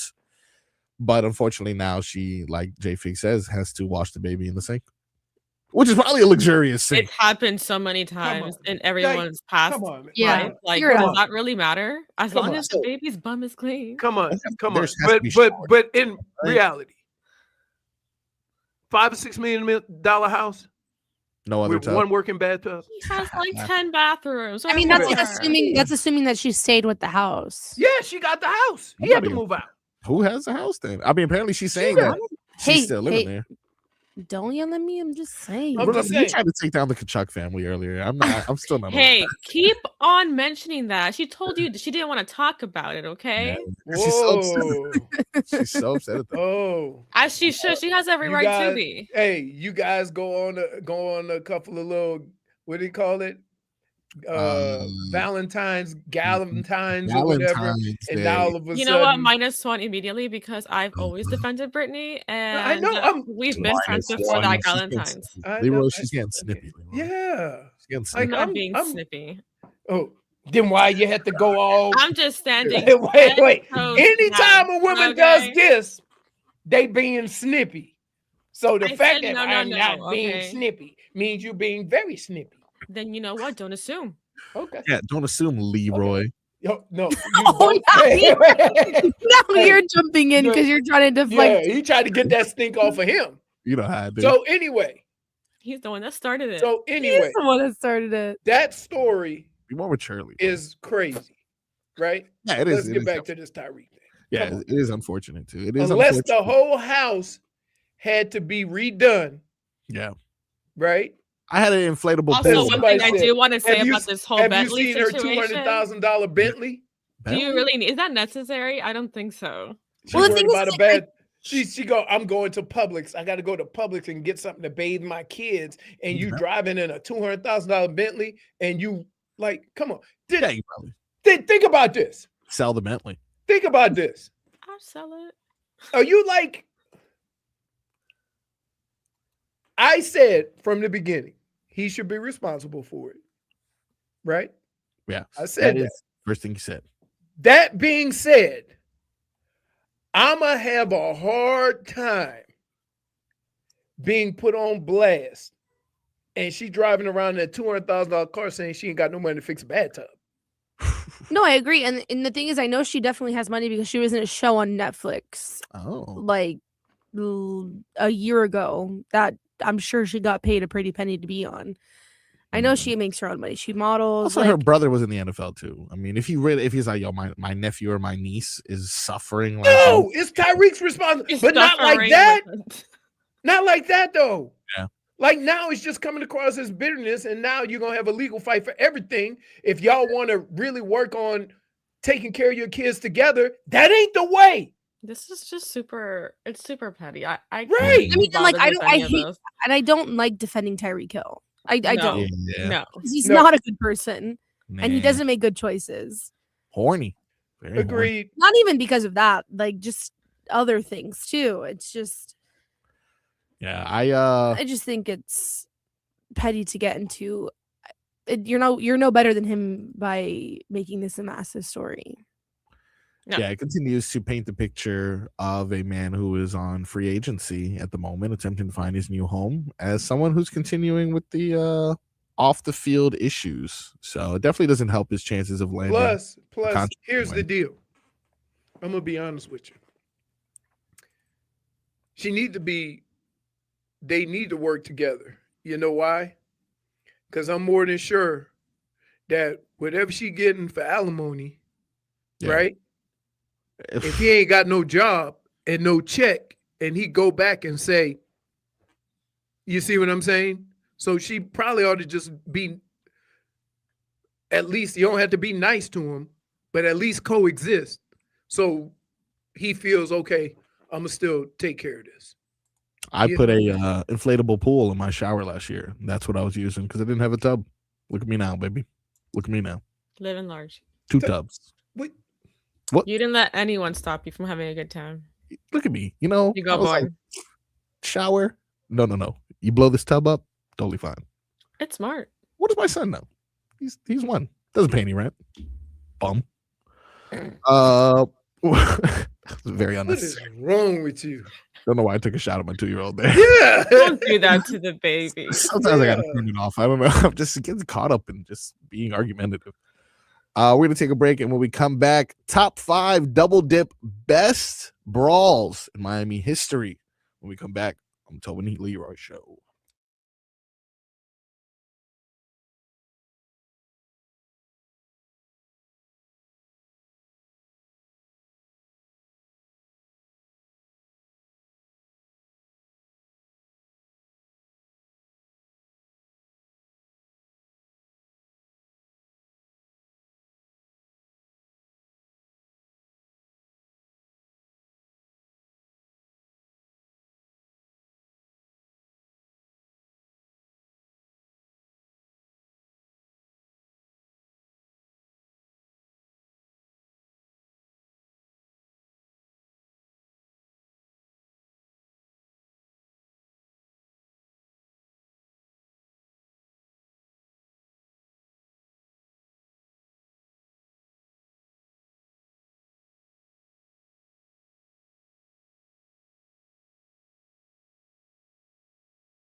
Double dip the chip. Double dipped? What are you talking about? You dipped the chip, you took a bite, and you dipped again.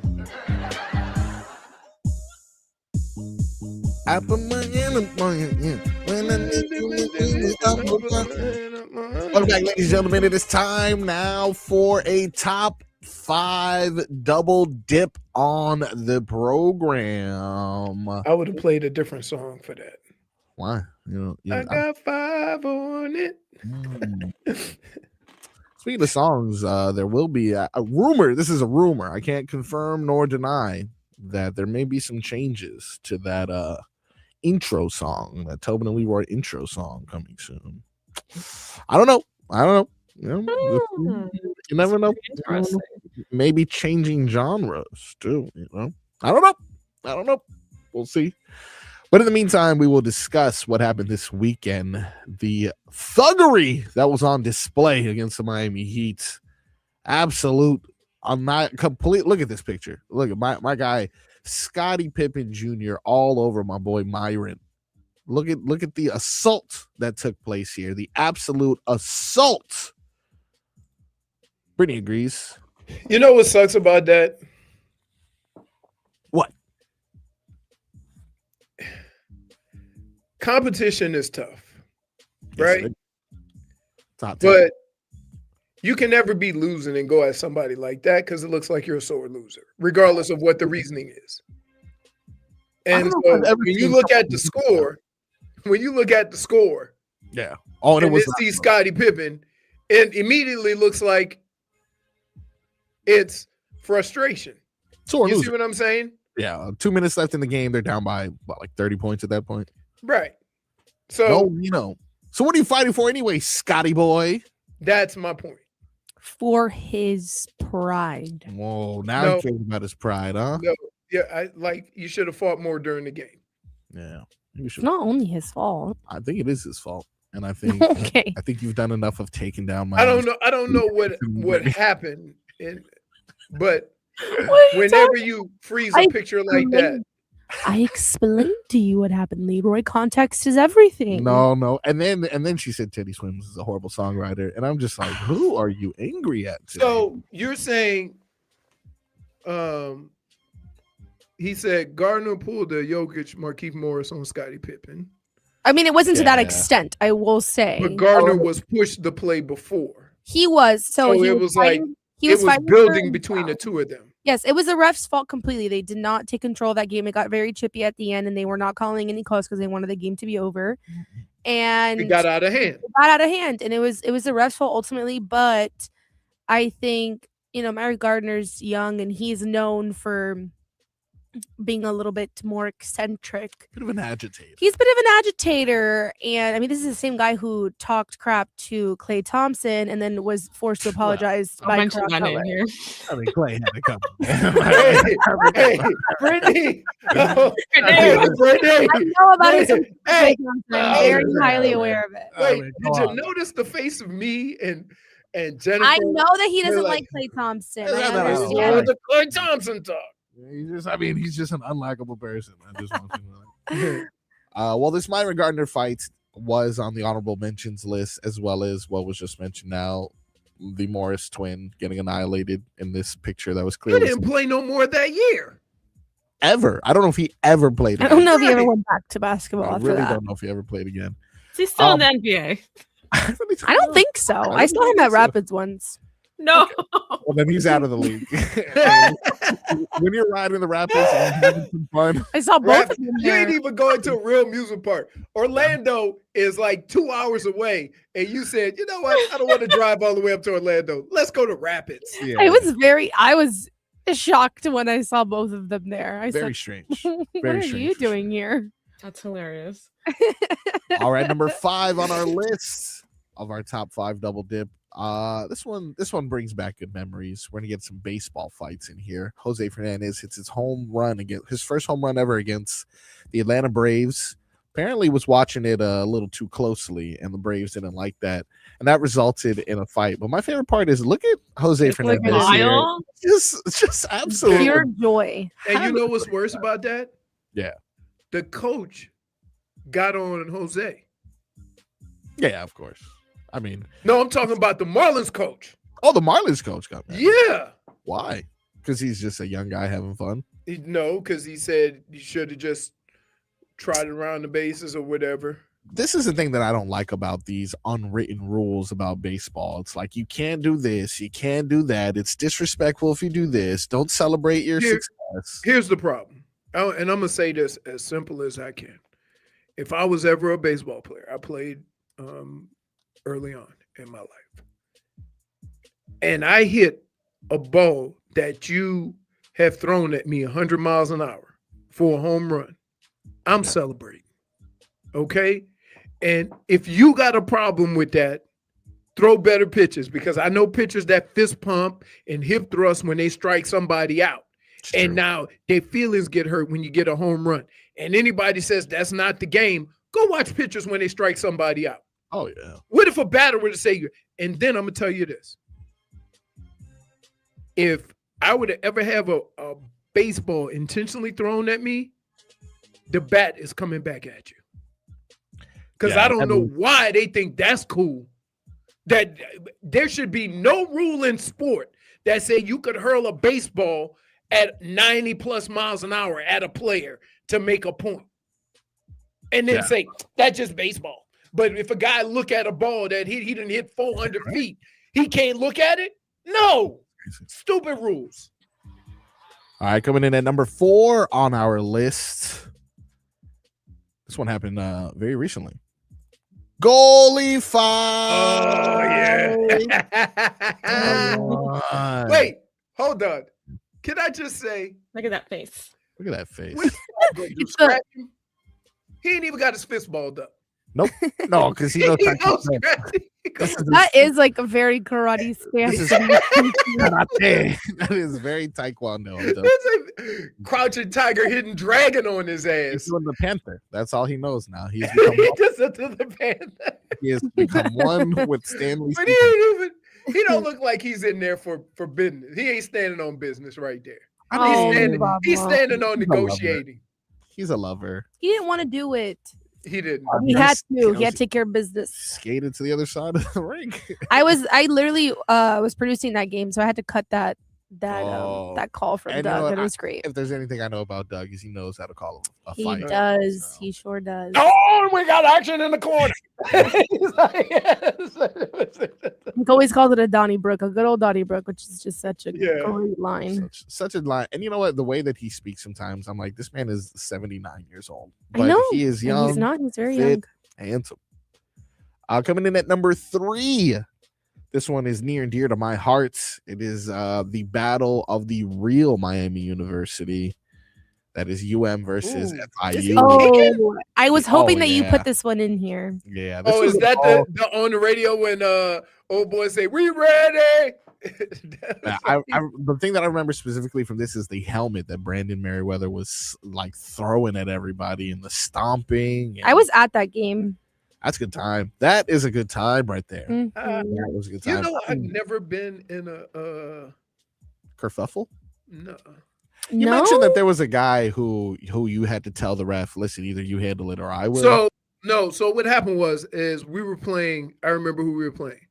We were playing the Cardinals.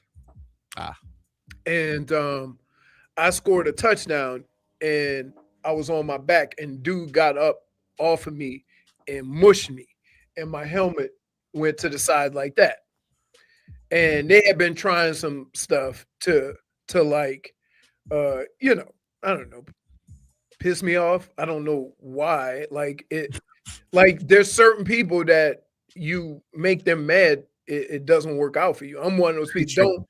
I play better when I'm pissed off, right? Let's get the physical running back. So I went to the official and I said, listen, that's the second time it happened, right? I said, if it happens again, I'm going to retaliate, and it's going to be on you because you've done nothing. And I said, I'm just going to make you aware, so when I go after him, right, you've been warned. See, and the ref did his job, unlike the ref with Myron Gardner. But I do that to protect myself because, listen, I don't care where you are in life. You have every right to defend yourself and defend your health. And the officials are on the field to do that. And if they don't do it, then you got to do it yourself. And as simple as that. Figgy, do you remember this FIU-UM fight by any chance? Were you alive? Yes. I just said I was. If Brittany said she I was in literally the just said I was game, Yeah, you were, Brittany was you were there. there. Oh, Of course I okay. was I didn't alive. know. I didn't hear that. I literally said I was at that game. Of course, Fig was alive. Getting real snippy, Leroy. I have Tobin isn't here to make fun of my amazing memory, but I do have a very vivid memory of that fight and That's that game. right. Yes. Right. What was the temperature that night again, please? I think it was approximately temperature. 92 degrees. I feel Yeah. like was 92 degrees. Yeah. Of course. Just kidding, I have my the percent. field temp. That's great. Somebody said I at 23 he graduated talks. college, and this woman was there. He said at 23 he talks like a CEO of a Fortune 500 to a ref. No, you got to be respectful because, like, at any time they could call anything that's close, and and say, "Oh, you want to be that way to us? Okay, we calling everything." So I was just merely trying to make my point. It wasn't a knock on the official, but sometimes they're not paying attention because if you look at most games, watch how they treat the running backs. They're very aggressive. They try to intimidate. They try to, get you off your game. They always do that. So I don't mind that. But when it goes too far, now we're going to have to, do something about that. Coming in at number 2 on the top 5 double dip. Top 5 brawls that also happen to involve Miami teams. Number 2. This one's a classic. Oh, Knicks. Alonzo Mourning, Mr. Jeff Van Gundy hanging on his ankle there, doing what he possibly can to imagine. Hey, listen, He looks father could not have Jennifer. a out. You want to talk about somebody that looks like they're 5 foot tall? Look at that grown ass man hanging on to an ankle. Hanging on to his ankle. At this point, if you try to put me in timeout, I'm gonna say, "Shut up, Dad." Before I get Alonzo Mourning. Nobody can take when you get home. The Nobody can ankle's take you amazing. serious. Come on, dude. Also, look at the size of those calves. It takes like a bear hug to hold this guy. He's holding a baby. No, he's That's just my very that's tiny. kind of J6's close personal friend, Alonzo Mourning. Is it close personal friend? Yes. We're friends. You guys know he has a good sense of humor. Very fun. Alonzo Mourning. He also told us that Bam was going to be the face of the franchise Hey, he called it. on a boat. You were on a boat with him? Oh yeah, the carnival thing, right? Yeah. I thought you meant like a yacht. I know you. You do crazy things, so I had to make sure. It's crazy things. The number 1 biggest and best brawl in Miami sports history. Ooh. This one's gonna be rough. Jake Paul, Floyd Mayweather. Jake Paul, Floyd Mayweather. No, why can't it? That's You terrible. shouldn't have included that, actually. Terrible. Look at this cameo right The here. only thing Like you this. should include is Tobin's hand. That is right there. A potentially vague.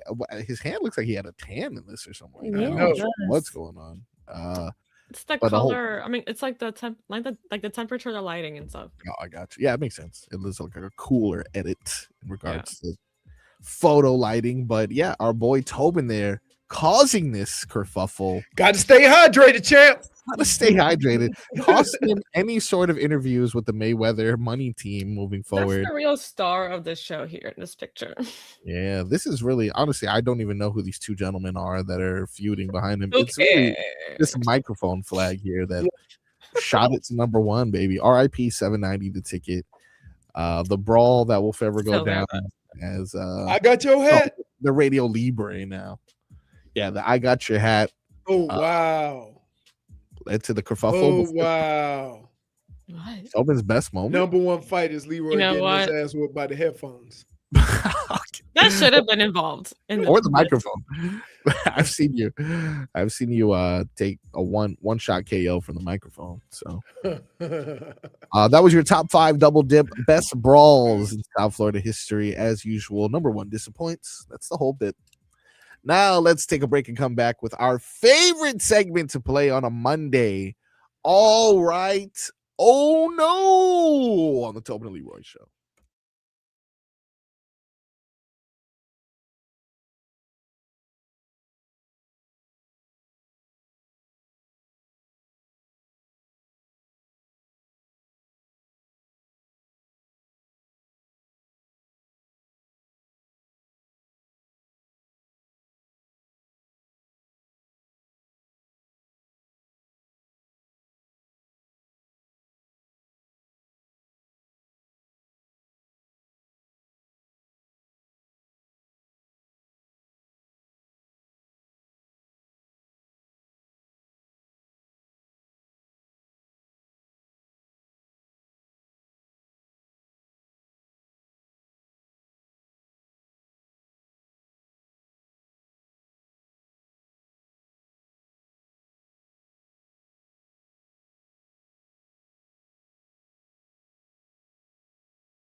Welcome back to the Tobin and Leroy show. Time for our favorite segment on a Monday titled All Right.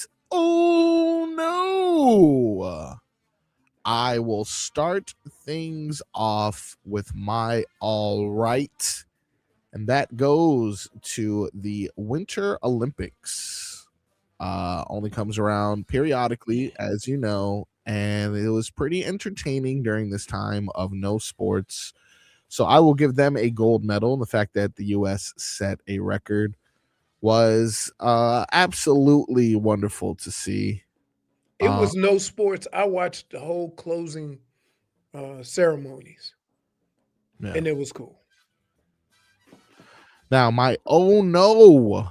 And you know, here on the Tobin and Leroy show, we do our best to not stick our nose into politics, because you always know how divisive that can be. And in a time like this, it's important that we all understand we are all Americans and we are all human beings more than anything. Buckle up for safety, folks, because here it comes. Holy malarkey, dude. I will spare a majority of the sentiments that have been shared online and just kind of discuss what I feel I hope a lot of people could come to an agreement on, that everyone's happy for the hockey team, but I just don't necessarily know if I feel comfortable with the FBI director pounding beers in the locker room following a victory. I don't know if I'm comfortable, or have I ever seen someone make something that is not about them so much about them and utilize their power in a way that was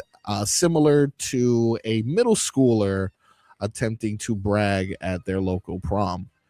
I'm happy. We're all happy. But I'm also not the FBI director, and I'm not sure if it is the best image to have that gentleman celebrating in the manner that he did, even though he played 0 seconds. That's not even politics, dude. That's just look how we correct. And there are some other things, you know, that the U.S. team is coming under fire for, but you know, I don't want to take away from their victory. I don't want to continue to drive this wedge in between us all. I just say, regardless of what side you're on, the director of one of the most important organizations in the entire world should not be pounding a beer in a locker room following a game. I don't know. Oh, no. I could be wrong. Not on camera anyway. Look, right. I get it. I completely get it. Trust me, I completely get it. But even I was more of a professional at the national championship. And you're like, I gotta tell you, I cringed a little bit when you said I was gonna get into politics. I don't even know if that's really politics. I just think that's like, not a good look. I got you. Anyway, Leroy, who do you got for your all right or no? So my all right, and everybody's talking about the Olympics, but I'm gonna talk about this morning. I had a teacher parent conference, you know, at the school at McFadder, and I would say that I don't do it a lot. I do it like once every other year, and the only reason why I do it is, one, if there's a situation, I want them and everybody involved to know that both parents are active and have an interest in what their kids are doing in school. And I would say if you can, the people at the school want the same things, and if you have a conversation with them, you would realize that it's not, you know, as bad as you think, that you can get to a solution with everything. And so kudos to them for, you know, not making it about what's right or what's wrong, but let's make it about being better in the future. And it was a cool conversation. I think it made everybody feel better. And I really did kind of appreciate, like, from the assistant principal to everybody really coming together, including the teacher and everybody coming together and saying, look, this is what we want. This is what, and it was cool. And also I was a little like shocked because I'm thinking of my little baby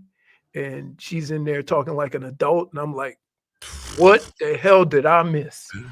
Wow. Right? Like when you have, and I'm more than sure Jennifer and Brittany, your parents had that come to Jesus moment where you guys are either talking or responding like young women, and they kind of sit back and go, whew, all right, we're at a different stage now, right? I'm still scaring her in the bathroom. So I like, I'm a knucklehead.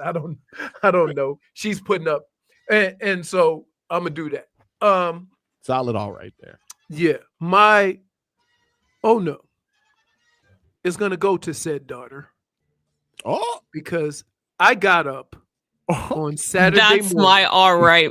That is my all right. I got up on Saturday morning. classic. I went to The do queen. my normal thing I do at 4 a.m, getting ready for golf. I look up in the bathroom. There's a picture. I go to get my morning juice and make my breakfast. There's a picture. Wow. I go out to get my stuff together for my cooler in the outside refrigerator. There's a picture. I go to get in my car. There's a picture on my window.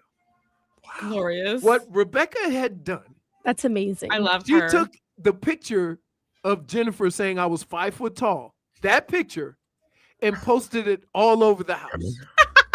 That's amazing. That's You You know not- what? What's that's so not the worst glorious is part. that even when I don't try, my face somehow shows up in this madness. I Wait, Googled the Leroy's worst part name and the was picture is shows that up. the night before, it was like Friday at like 10 o'clock, right? I said, hey, what the hell are you printing at 10 o'clock? Okay.